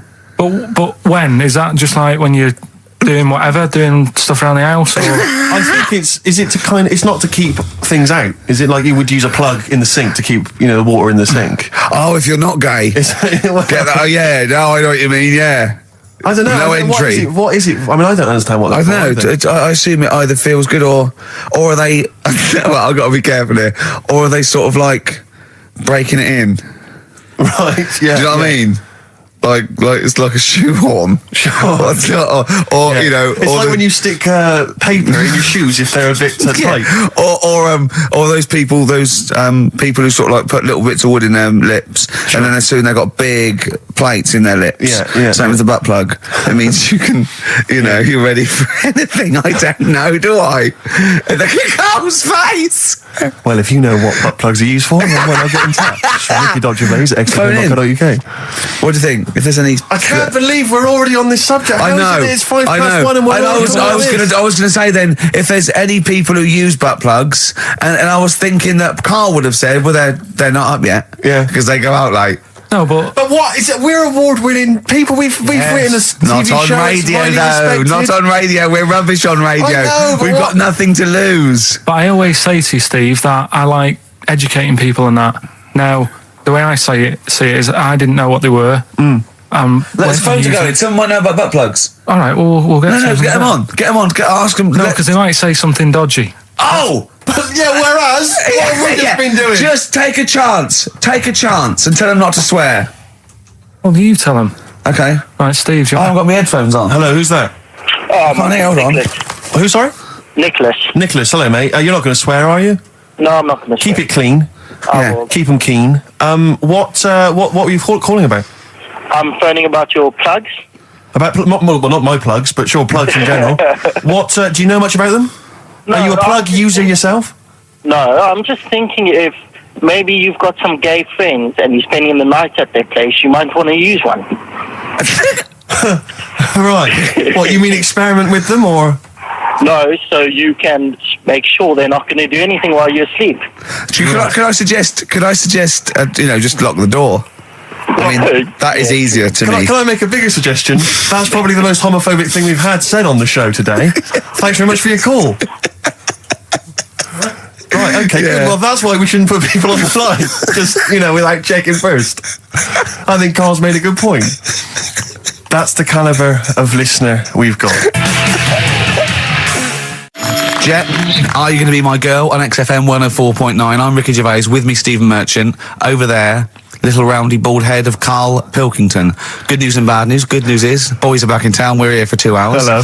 Bad news is, we have no monkey news, gay fella news, or little Chinese fella news. Really? We're going to try and, leave that for a week, and then maybe come back to it.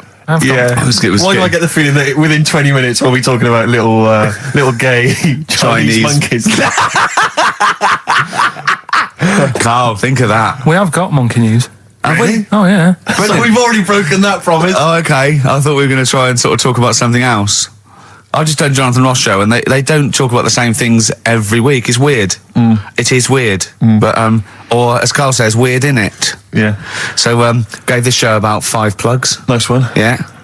So, I think we'll get upward of 800 people listening. Oh, double. For the first 2 minutes. Yeah. And then turning back. They're already switching over. I'd have thought so, yeah. I spoke to my friend yesterday. He's a little bit of an odd fella, and he said that for his own amusement, he had an iPod in his car, and he bought a little sort of transmitter, and he could transmit the music from his iPod to sort of just beam it, kind of as he was driving along, to sort of passing cars. What do you mean? It's Make weird. their radio play it? Well, but if they had it in the right frequency, yeah.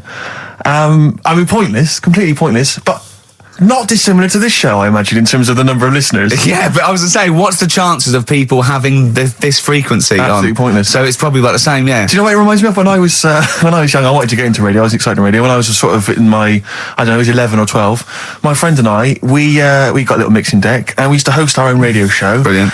From his bedroom. We didn't have a transmitter, so we'd put some speakers in his front garden, in some bushes, and sort of broadcast it to people who were walking Again, by. probably over the week more listeners than this show. Almost certainly. I love the idea. It never happened, but I always was hoping that maybe some girls would just come by and just like sit and listen. These guys are great. I don't know where these sounds are coming from. It seems to be that bush, but... Or Noel Edmonds coming along going, who are these guys? Yeah. Can you get on my radio show? Can they stand in for me when I go on holiday? Yeah.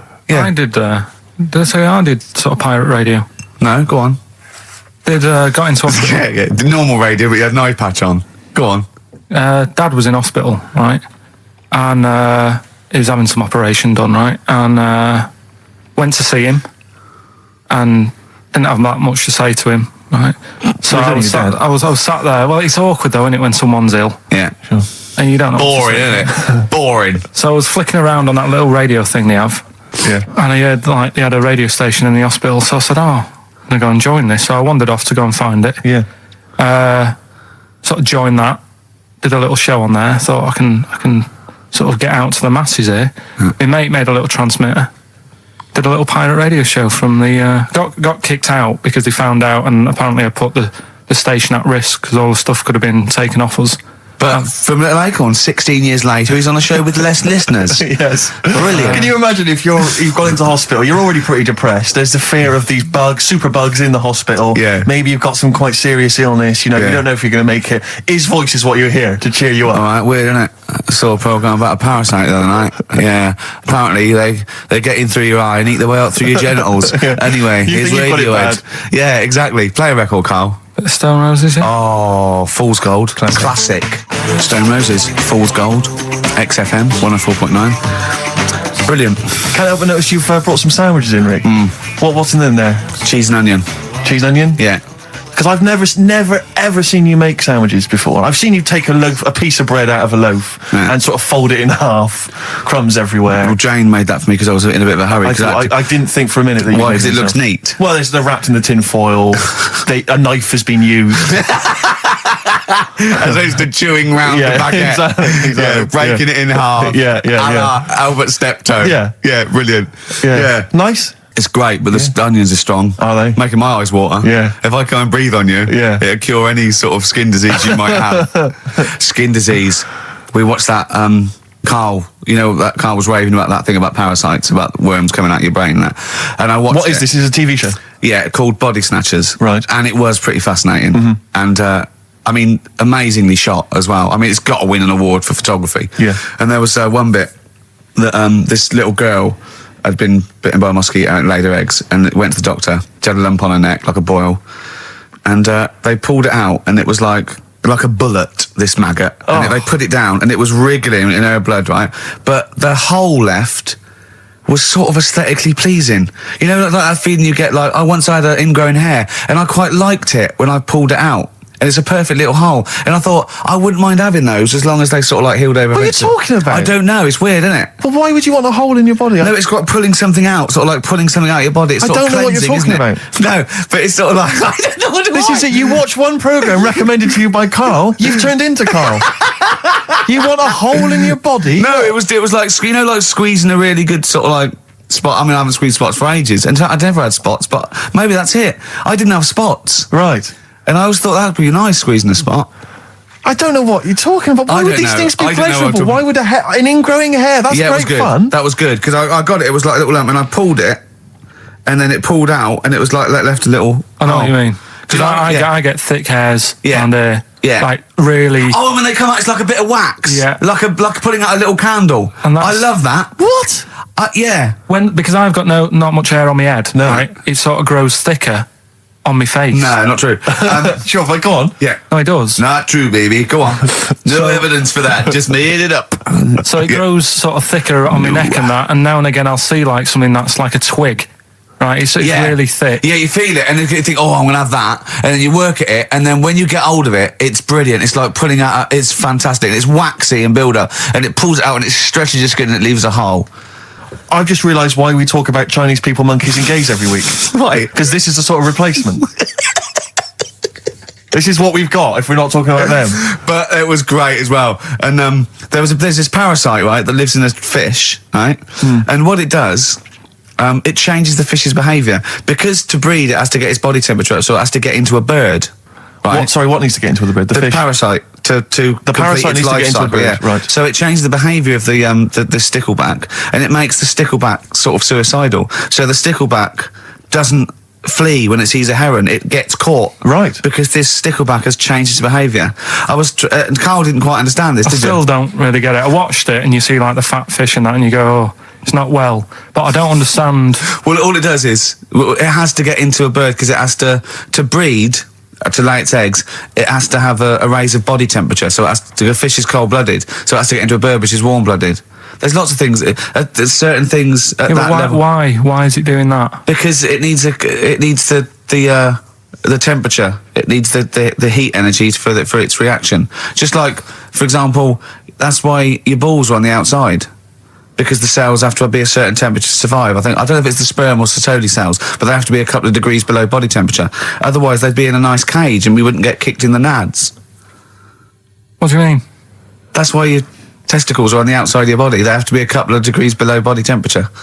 Yeah, but that isn't why they're there. You see, this is like the chat we had last week about the giraffe having a long neck. What do you mean? They're there because that's where they happen to be. They didn't go, right. But that's what evolution is. It's a selection process. It's not a will.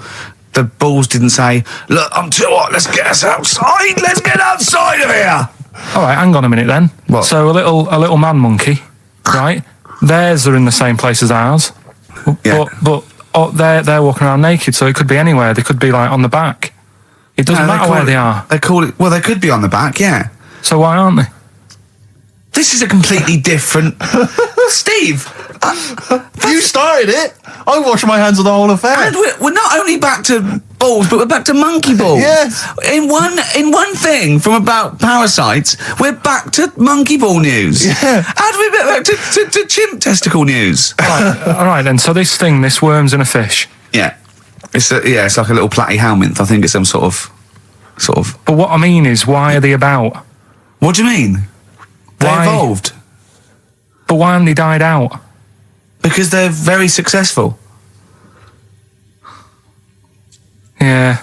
What do you mean? Yeah. What do you mean? Yeah. Well, tell me the brain event that made you say yeah in that 1 second gap. Because in a way, I don't get it, and if I think about it too much, it hurts a bit.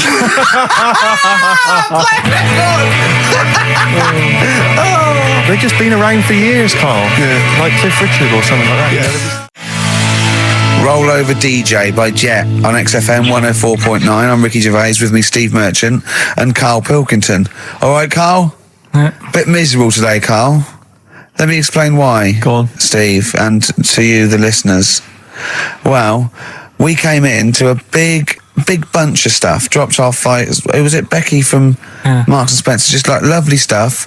Food, presents for the cat, books, just, to Ricky and Steve who do the show, right? Ricky Gervais and Steve Merchant. GQ presenters of the year. Creators of The Office, right? Award winning. Carl's looking over. I go, well, maybe, it's not for you, no.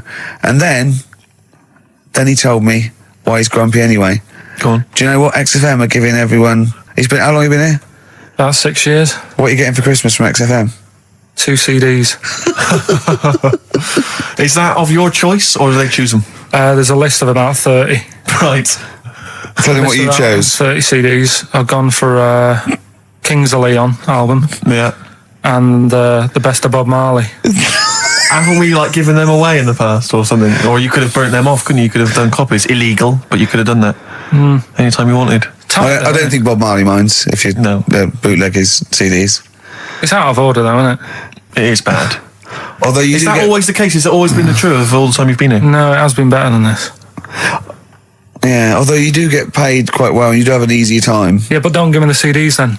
If it was a milkman, you don't go, I have 2 bottles of semi-skimmed. Happy Christmas. Yeah. That is a valid point. Do you know what I mean? Who is it who made this decision? There's no point. No point, is there? Why? Just no point. I don't like moaning anyway, just... Has it come from up top? Is it from the capital people? Just everyone. That's what everyone gets. Yeah. Yeah, but will Christian get 2 CDs for getting up at 4:30 every day for about 5 years? And keeping this station afloat. Probably. Yeah. So that's why I'm a bit fed up. What you listen to first, Marley or Leon? Well, you have a bit of Marley. I'll tell you what Marley's good for as well. You'll go have a little beach holiday, aren't you, over Christmas, going to Lanzarote? Listening to that on the beach, you'll realise how wise XFM are in the long run. You go, well, look, they could have given me 400 quid, right? I'd have spent that. But this is, the legend lives on. It keeps on giving. So you're probably, you know what I mean? Think how much those. What you got to think of is how much all his great songs took, not only from the depth of his soul, and all his sort of angst and knowledge and love, and then all the studio time, the marketing, and they're just giving you one that. They go, don't worry about that, Carl. Just have it. And you go, what? All the time we spent with Bob Marley and everything. You go, have it, Carl. Have it, Carl. And Gratis. Yeah, have that. Thanks. Well done. Carry on. We're still going to pay you for the work. Yeah. That's just something on top. Here's a little piece of Bob, free. Yeah, so don't moan, it's extra. So, I didn't have to give you it at all. Play a record, you ungrateful little swine. Some people, like the homeless, aren't getting anything this Christmas. This is my Except for favourite chill. Elvis Costello track of all time. It's Alison. This wasn't on the list. Right. What? Ricky and Steve are here. Karl Pilkington is away today, so Mr. Ian Cantfield is. Stop it! This is my signing off link. Right, look, I'm running into your show now, and it's your fault. Mr. Ian Cantfield's with Ricky and Steve today. Jimmy Carr's on X-List duty tomorrow. If you didn't get a request in, I'll see you 10 o'clock next Saturday. Merry Christmas. Comfort and Sound by Feeder on XFM 104.9. I'm Ricky Gervais. With me, Stephen Merchant. Hello there. But no Karl Pilkington. No Karl. He's in Lanzarote. Lanzarote, But as we we have speak. got a very, very special stand-in. It's Camfield. Say hello. I'm so excited to be here. It's been, the things I've learned in the last 10 minutes before we've even gone on air. Like, you don't have a theme tune. I don't have a theme tune. I don't wear headphones. Exactly. Ian wears headphones with a preamp. He's got 3 midgets just brought in his back line. Yeah. Right? They're called Dog, Mongo and Blitzkrieg. Look, Blitzkrieg is up there. They're eating a banana. Yeah. He is the king of rock, the new king of rock. Well, the prince, he's the prince of rock. Obviously, Vance is the king of rock. But we'll be doing that. We're working out who. Over this, and by the way, Camfield, I don't want the Ian Camfield that does XFM and going, and it's fast approaching 1:23, here's Ash. I want the Camfield that goes, I snorted ants with Lemmy. Okay? So, we want the real Camfield. All right. I bought in Metal Christmas. Is that all right? That's my only request from this show, that we do play Paul Di'Anno's version of Santa Claus is Coming to Town. The rest of it's over to you. Yeah, we're going to play some Christmas tunes. We're going to play some, our favourite hits of the year. But mainly, this is the rock programme. This is the rock programme. What worries me, Rick, is there's a lot of people who listen to our show and they're not regular XFM listeners. They just kind of crawl They're out not of their regular morphine people. stupid on a Saturday afternoon, put the show on. So they might not be familiar with Ian work. Camfield is a young man. He's been in. He's about 14. He's been in radio. It's weird. He's 14, but he's been in radio for 15 and a half years. Yeah, he was weaned on the milk of a Vance. Yeah. Right. And he's going to be the new. He's going to be the new rock god, aren't you? Well, I'm trying. Yeah. No DJ Camfield. Just go, yeah. Right? And over the 2 hours, I want to work out the 4 pillars of rock, right? I want 4 names, 4 pillars of rock, right? Huge rock pillars. And then I want the king who stands astride them like the archangel of metal. So we'll be asking Ian, every few minutes we'll be asking, right, who's your first pillar of rock? And then, keeping the one that stands astride them. Okay? And how many do we need? Well, we need 5 names then, don't we? The 4 pillars of rock and who stands astride them. Right, okay. Like the Overlord with these Axe Attack albums. Yeah. This is Oasis. Christmas. That was the record before us, and here we are, pre-recorded, because we did this a few weeks ago, because we're not here at the moment, are we? We're away in that. I'm Ricky Gervais, with me Stephen Merchant. Hello there. And Karl Pilkington. He's not actually with us. He'll be in some of the best of clips that will be coming up shortly. Yeah, this is just us, isn't it? This is just us. We did this. When did we do this, Rick? A couple of weeks back. Hold on, what is it? It's the 27th today. Yeah. I enjoyed Christmas. I loved Christmas. I loved Christmas. I had a great time. What did you get? Loads of presents. So did I. I'm glad they made it to number 1. I'm really glad. Stroke, he, she. Yeah, I'm really glad that the pop idols, Cliff Richard, Westlife, made it to number 1. Bo Selector. Yeah, just delete that. Okay, well, we're going to play some of the best of, some of the greatest moments of the last 3 weeks. Yeah. Ever heard on XFM 104.9. What about this? Do you remember this one? Oh, which one is it? I'm Ricky Gervais, with me Steve Merchant. Over there, Karl Pilkington. The man who believes anything. I think it might be a condition due to his little round head. Mm-hmm. It's sort of like, it might be a new condition that we can call cranial spherity, and because it presses on his lobes, and the only sort of upshot of that is he's normal everywhere, but he believes everything he reads or sees on Anna Nova. All right. Talking of which, Rick, I don't really follow the news. No. It's mainly boring, isn't it? Wars and stuff. Yeah. But I don't know. Well, yeah. Well, it is a war. It's all this nonsense before and after. When it's a war, it's it's in the middle of the war. You can watch it on telly. True. You get results. You know what I mean? Like. Do you know what I mean? Yeah. Like a test match or something. But it's all this rubbish before and after. It drags on. This recent war seemed, I thought, just generally, it was better presented than the previous one. Because I remember the first Gulf War, it was often during the night, and I couldn't stay up. Yeah, because I think the American had rights to it, like the Tyson fight. So we had to get it at 2 a.m, exactly. which is annoying. They had it, their prime time and that. Yeah, and a lot of it was in black and white, when the bombs went in.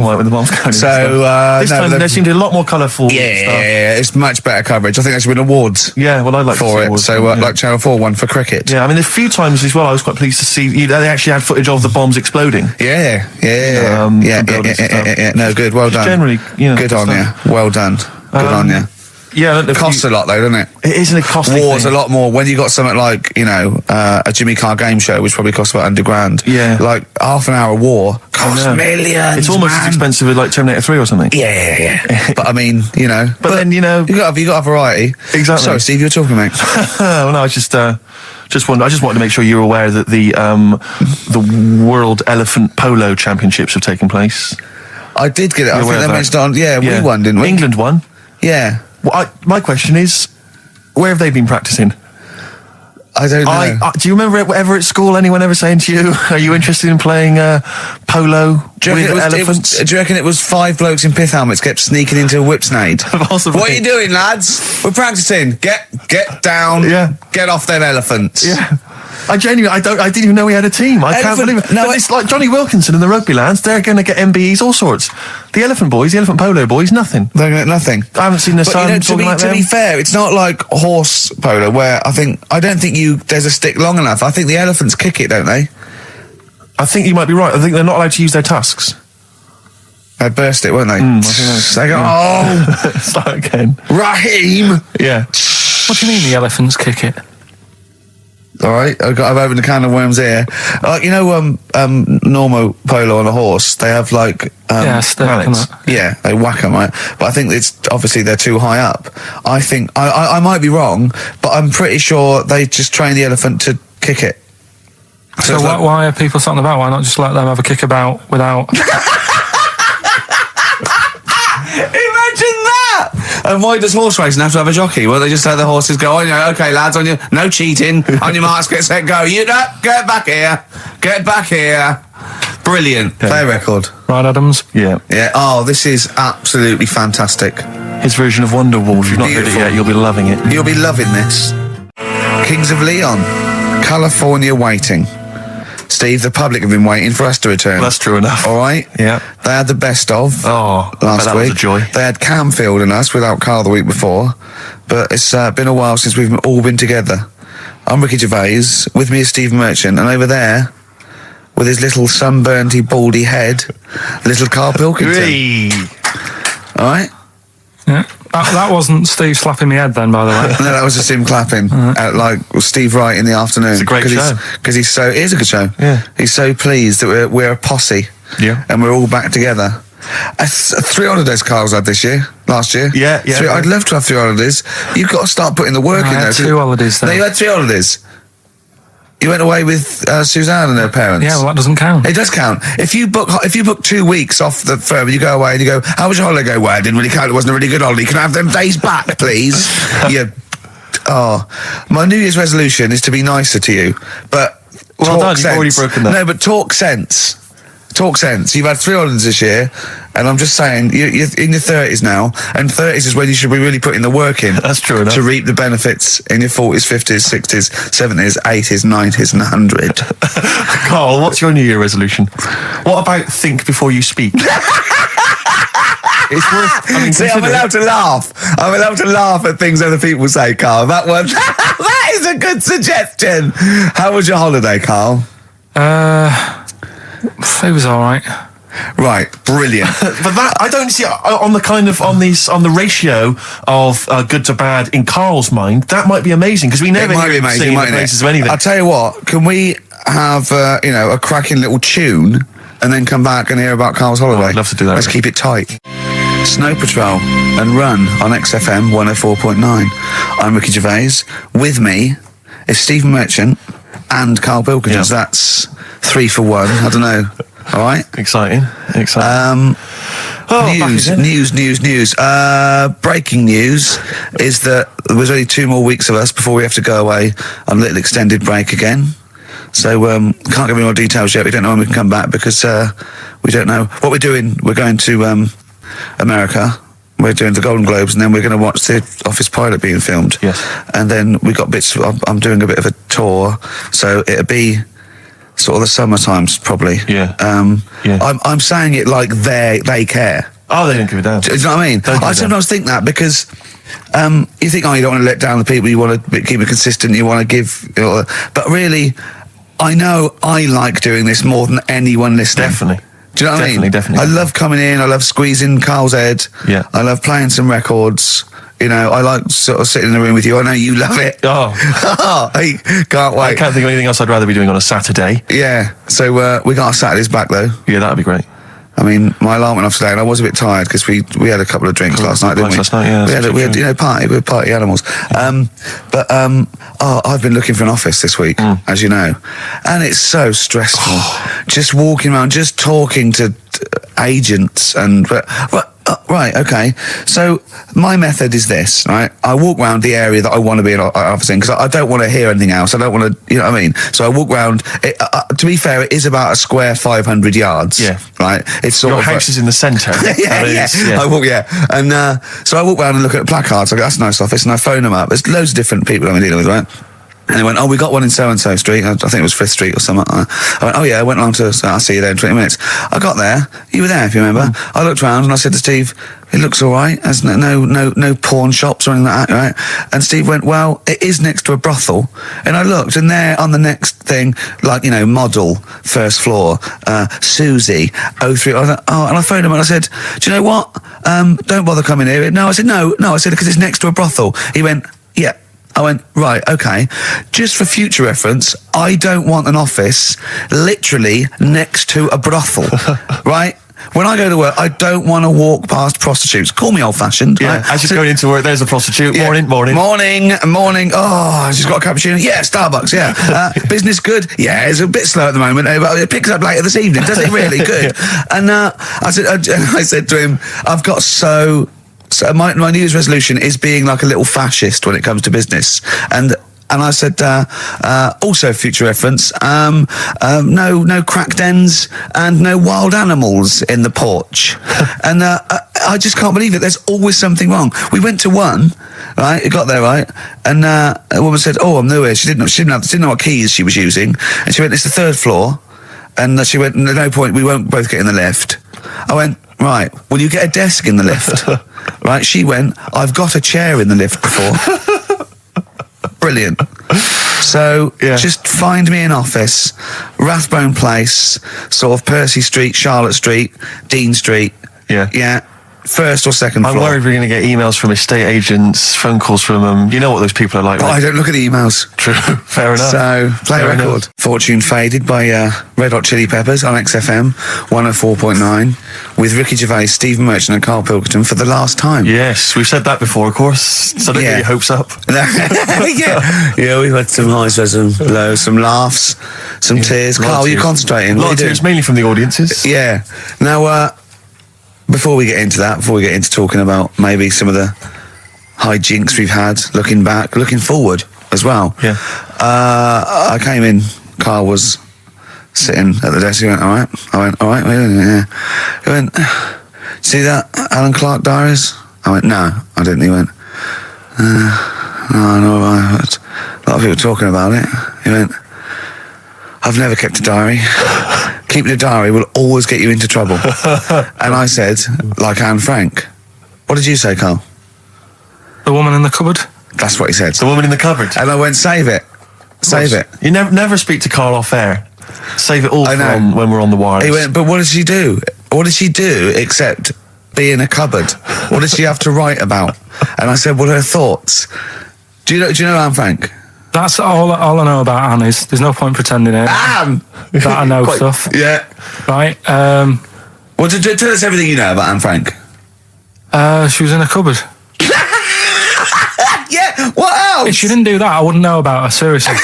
That's all I know about her. Yeah. So what did she do? But how do you think we know that? We know about her cupboard because of her book, don't we? But hang on, what in the bigger scheme of things, why was she in a cupboard? I don't know. Right. I honestly don't know. You don't know anything else about Anne Frank beyond the fact that, to quote you, she was in a cupboard. Well, what's she done then? You tell me. Why should I know more about her? Firstly, I don't think she was in a cupboard. She wasn't in a cupboard. She was in an attic. All right. Yeah. So what was she doing? She was hiding from the Tidying Nazis. She was hiding from the Nazis. But isn't that the first place they'd look? Sort of work from the top down. Oh, they weren't specifically looking for Anne Frank. They weren't going, where is she? Where's Frank? If she gets that book out, we are in the deep shit. We've got to stop the book. They were just looking generally. She was 13, 14. She was hiding. She was Jewish and she was hiding, lived in Amsterdam, didn't she? Yeah, as much of her family were having to hide, being helped by, friends, non-Jewish friends. In a cupboard. Cupboards, And how long did she sort of hide up there for? Until she was caught. Long enough to write a book. So she even got caught after all that? What do you mean, so she even got caught? We're talking about one of the great, humanist tragedies of our times, and you're going, she couldn't even stay hidden. What do you mean, didn't she get caught? No, I'm just saying, it's not a great tip then, is it? Do you know what I mean? She didn't do it well. She didn't hide and say, well, I escaped it. Her diaries are not a manual on how to hide from people. It's not how to win at I don't know anything about her, and we might be going down some ground that's a bit dodgy. I don't know enough about it. Maybe it's best just leaving it. All I was saying is diaries. Do you know, what do you do them for? Have you kept one, Steve? Never kept a diary, no. Right. I can understand your fear that it might get discovered, someone might read it, find out all about your inner secrets. Of course, the good thing about you is you tell everyone what you think about them. Yeah. Yeah, but... They're always going to find a diary and go, oh, God. Can't believe it. Carl doesn't like my haircut. Yeah. Carl thinks I look like Dave Hill from Slade. Yeah, I told you that, didn't I? Yeah, I told you that. Do you think they'll last, though, diaries and that? No, because they were a bit of a time killer, weren't they? It was something to do at the end of the day, whereas now there's iPods and that. Do you know what I mean? It's fantastic. The iPod of Anne Frank. Yeah, no, that's what I mean. New from Sony. That'd be great, wouldn't it? All her greatest hits. Who could forget? Oh, well, dear. didn't believe that then. I didn't know it was that deep. I thought it was just like a, You thought it was like, didn't you? Adrian Mole type thing. Yeah, what are we doing?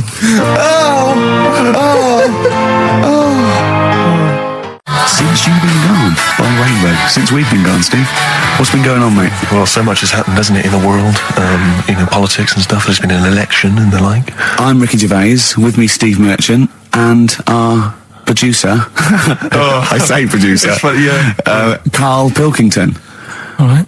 Yeah. Very good. We've been away for a while. I think the last show we did was January 2004. Yeah. And nothing's changed. Nothing's changed whatsoever. Nothing's been mended.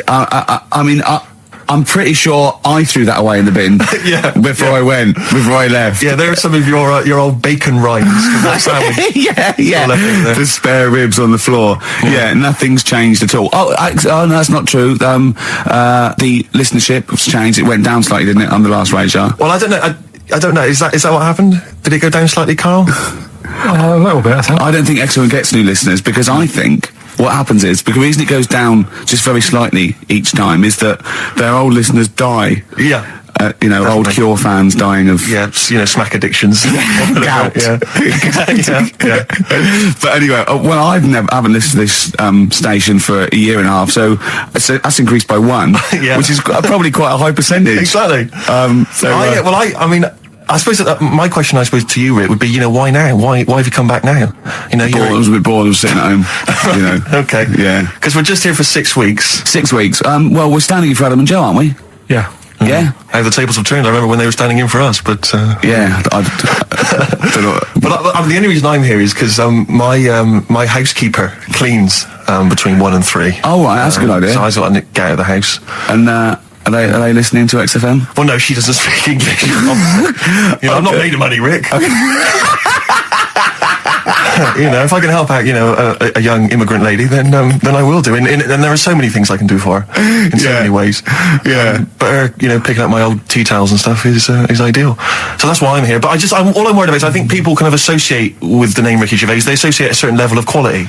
Your live stand-up DVDs, there's a level of quality. You've put a lot of work into them. You've honed it. The TV work you've done, likewise. Should people expect the same from the radio show? Definitely not. No. Definitely not. Those things that, you sit down, we sit down, we write them for a long time, write them for a year maybe, then film them, and we worry about everything. This is, I'm not even sure I'm talking into the mic at the moment. I was actually doodling, as you saw there. Yeah. I'm eating a sandwich as we speak. Yeah. Although we do like music, that is true. That's absolutely right. Should we play some great records? Let's play a great record now. Coldplay, Speed of Sound. Steve, I know you like an insight to my musical taste. Always. But that's my favourite Coldplay track of all time. I just thought I'd just throw that in. Not a fan of clocks? No, I think I've overplayed Parachutes a little bit, but that's my favourite one. Like it. I'm afraid to say I'm a bit of a Philistine when it comes to Coldplay. That sounds the same as all the other ones. I'm sorry to say. Oh, you'll have to meet these boys one day. Yeah, well, I'll tell them to their face. I don't care. A little bit rock and roll. I don't care. Well, I'm Ricky Gervais. That little funny little Wurzel type voice over there is Stephen Merchant, and with us our producer Karl Pilkington. All right.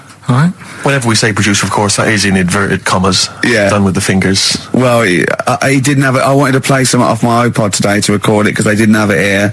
It's a great track called Auntie and the Johnsons. He didn't even have the lead. He went, right, it's difficult. And he went, is it any good? I went, yeah, it's really good. He went, well, why haven't we got it here already then? That's the paradigm, is it? If XFM hasn't got it, it's no good. Four Non-Blondes doing well, is it? That's still in the cupboard, is it?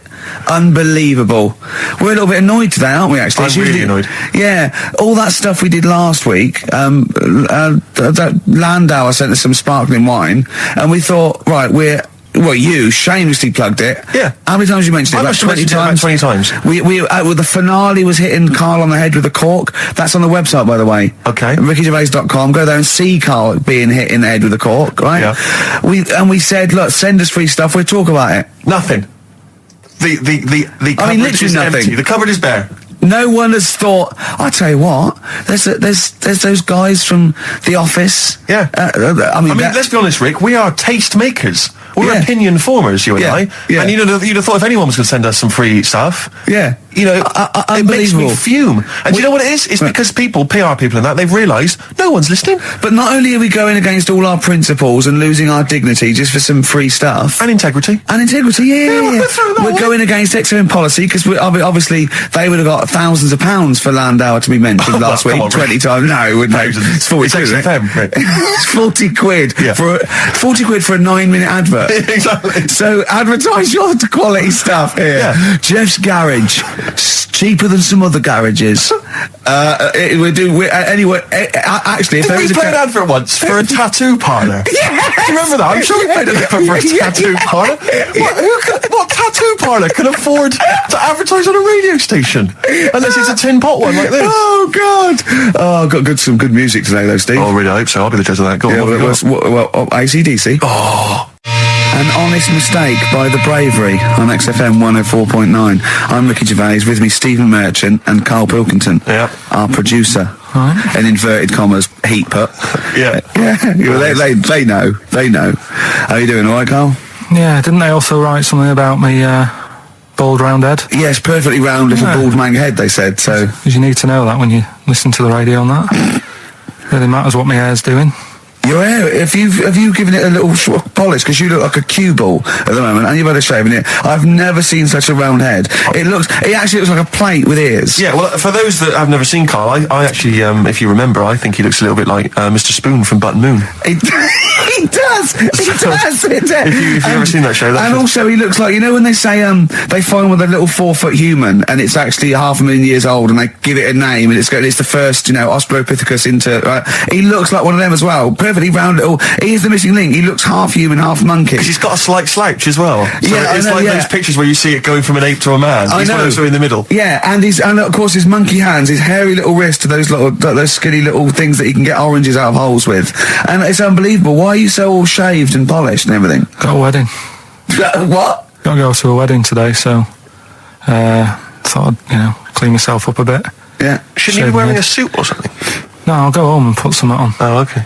But Suzanne said, make an effort. I sort of had a shave and that, and then I came out of the bathroom. She said, "Oh, your head looks a bit sort of eggish." She's right. She always worries about when I have a shave because I just, That's your girlfriend, Carl. I know. Saying that. Just think. So don't worry about Heat saying it. The funny thing is, it's Boyd Hilton, I think, of Heat that wrote it. And he's got a little bald head. Yeah, no, don't slag him off. Yeah, but on the end of his review, does it say, written by Baldy Boyd? No, because it doesn't matter. It's a magazine. Don't worry about it. Looking forward to the wedding? A bit boring, isn't it? But you gotta do it. They're probably listening. Should we do a shot? No, it'll be a great day for them, but I know what will happen. Suzanne will see, all the fuss and that, and then she'll get ideas and have to let her down and all that. Why is it you don't want to get married again? I always forget. It's just, who's it for at the end of the day? I've been with Suzanne for 11 years, right? Sure. We're happy. Well, I am. That's what counts. You're never happy.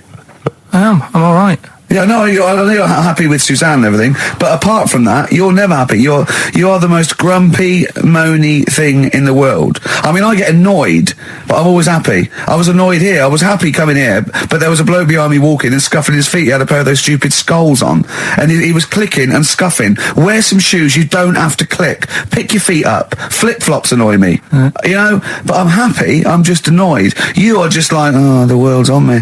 It's rubbish, this. I know the world's great. It's just sometimes people annoy me by being there, But Steve said I should be locked in one of those towers that princesses used to be locked in fairy towers, because everything annoys me. But you're grumpy. I'm not. I'm all right. Oh, right, okay, listen, we better play a record soon, but coming up, Steve, I went away with Carl. Okay, it was a little present from Jane. It was a golfing day, and I could take someone. Took Carl. It was a brilliant day, absolutely brilliant. But it ended with us sort of drinking and chatting, and me saying, "Right, I'm going to bed," because Carl said the most ridiculous thing he has ever said. Think of that. That's something. Oh, sometimes, Carl, I think you're on another planet. Here's the only ones. Foo Fighters, Best of You on XFM 104.9. I'm Ricky Gervais, with me, Steve Merchant and Karl Pilkington. All right. Carl's had a bad week. I'm going to say it straight away. He tries to rule out stress in his life, but he's had a bit too much stress this week, haven't you? One, a phone call from his mum, stressed him a little bit. Right. Something he said in a magazine about his auntie. Came back to haunt him. Auntie Nora? Auntie Nora, yeah. Don't name her. No. Oh, she knows who she is. No. Okay, we won't name her. Right, we just say it's the one who farted for 5 minutes, and as he saw a skirt when he was young, and I found it like a split tennis ball. So it could be any of me aunties. We're that coming up, and also a bloke in Times Online, Chris Campling, did a review of the show, right, and basically said that Karl Pilkington is a creation of Gervais and Merchant. Well, if only that were the case. He said. He started off saying he liked the show. Yeah. He was excited. Said it was a good show. A lot of the jokes. I'm already questioning his critical faculties. Yeah, exactly.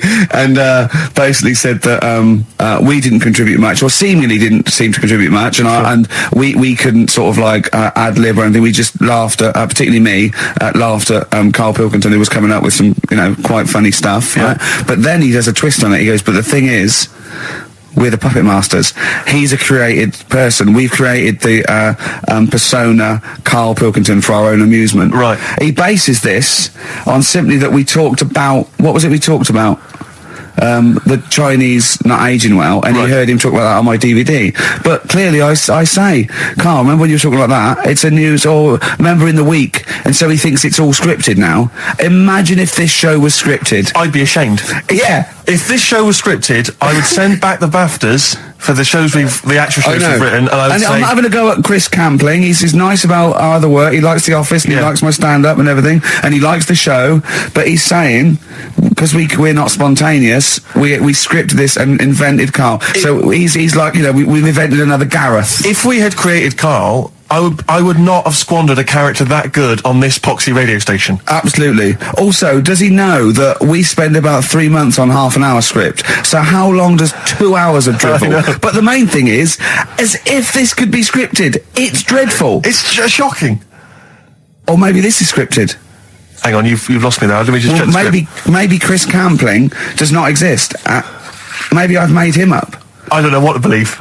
See, the name doesn't wash with me. What was his name? Chris Campling. Sounds odd. That's something that I made up, isn't it? Campling's almost like a joke. It's almost like a gay name, isn't it? Oh, he's a Campling. So I think this is scripted. Yeah. I think I've probably made this whole link up, and Carl is a creation. Campling, that's not a real name. No. I made it up. I should have come up with something better. Yeah. Sorry. Forever Lost, the magic numbers, and the magic number is 104.9. XFM. I'm Ricky Gervais, with me, Steve Merchant and Karl Pilkington. Right, 2 more shows. Till we're off air for don't know how long. Is that 2 more including this one? Yeah, no.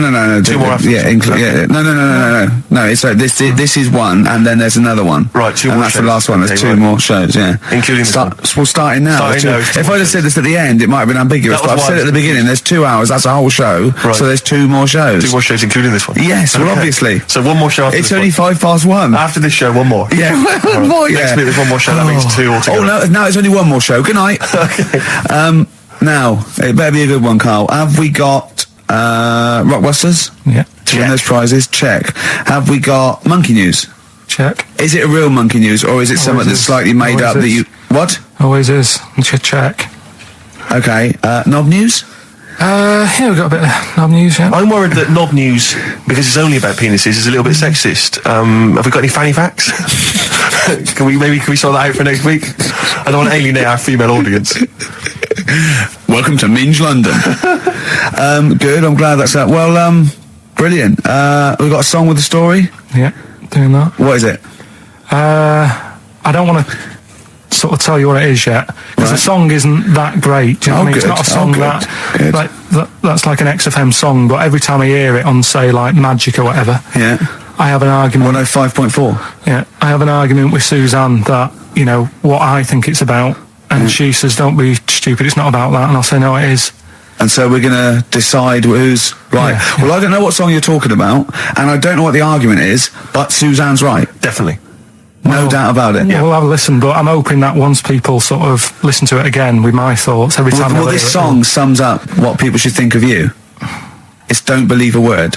All right? That's the sort of links I'm capable of. If that doesn't bag us for Sony, then nothing will. Landed, Mr. Ben Folds. We've landed on XFM 104.9. Ricky Gervais, Steve Merchant, and little Karl Pilkington, and his magical little manky, round, baldy head. He was described as wacky mank in one of the papers this week. Really? Brilliant. Well, remember we were talking about it last week, about he came round to my house, and I popped out my Mr. Johnson, to take a little look at. And his 2 that made daughters. The papers. That made the papers. Wow. What paper? It wasn't front page of the Times. It must have been like the Daily Star or something. Just squeeze Live 8 on the second page.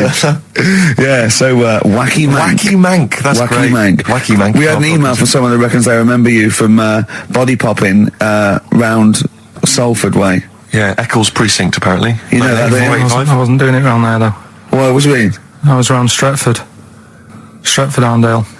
And what were you doing? What sort of body popping was it? Just a bit of everything. Caterpillar, bit of moonwalking. Did you have a little piece of liner you used to carry around? Well, mates had that. Right, you didn't Borrowed theirs. Were you really good? But you weren't breakdancing, right? You weren't spinning on your head and stuff. You were more body popping. Well, I hope he wasn't spinning on his head, because that can sort of give you little brain damage and things. Well, it can give you brain damage. Also, it can wear your head down, and also makes your head perfectly round. Yeah. Because the gravity is pulling on. But if you keep on doing it, obviously it's going to wear your hair out. Yeah. So you become sort of like a stupid, bald, and roundy headed. Yeah. So I very much doubt that you did do any of that. Did you, Karl? Didn't do any of that. Well. So you're shooting off in a minute, aren't you? Well, yes, because we were trying to make poverty history, Karl. Yeah. People are making poverty history all over the place. They're putting on a wristband, and it seems to be working, because I haven't been poor for ages. I haven't been poor. And Alex had a stop bullying.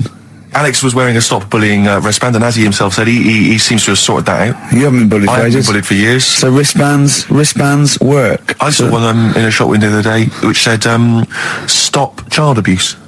And I bought one, obviously, because a lot of people say, does it make a difference? But it was only £1, and I'd only spent it on kiddie porn. So, I think I'd make a little difference there, in a small way. On a serious note, though, I like the idea that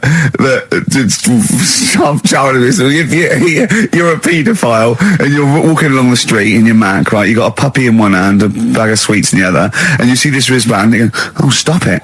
Oh, okay then. Yeah, I hadn't thought before. That's made me think. Okay, fair enough. Yeah. Well, I won't be doing that again. Yeah, he was hanging around in Topshop for unsavoury reasons. You saw them in there for only £1. Carl, we haven't got long, have we? We've got an hour and a half because we've got to shoot off. I've got to shoot off down to Live 8 and introduce Rem. So we got a lot to pack in. We got the Rockbusters, and then we give away. I just saw those. I'll finish the sentence in a minute. I look forward to it. I'm getting excited. Yeah. I'm getting excited. So we got so much to pack in. Yeah. I haven't got time to finish all my. So listen, right? You know the things we're giving away: the signed little Homer, the Nigel Tufnell thing, and the Flanimals. Right? It looks brilliant. They've done a brilliant job. The people here at XFM. So take back all you were saying about them, Carl. And also we should say as well, you've still got a chance to win that, because if you get today's Rockbusters, you go straight into the hat for the big draw, so you've still got a chance to win all those top prizes. Play a record. Bit of monkeys. Yeah.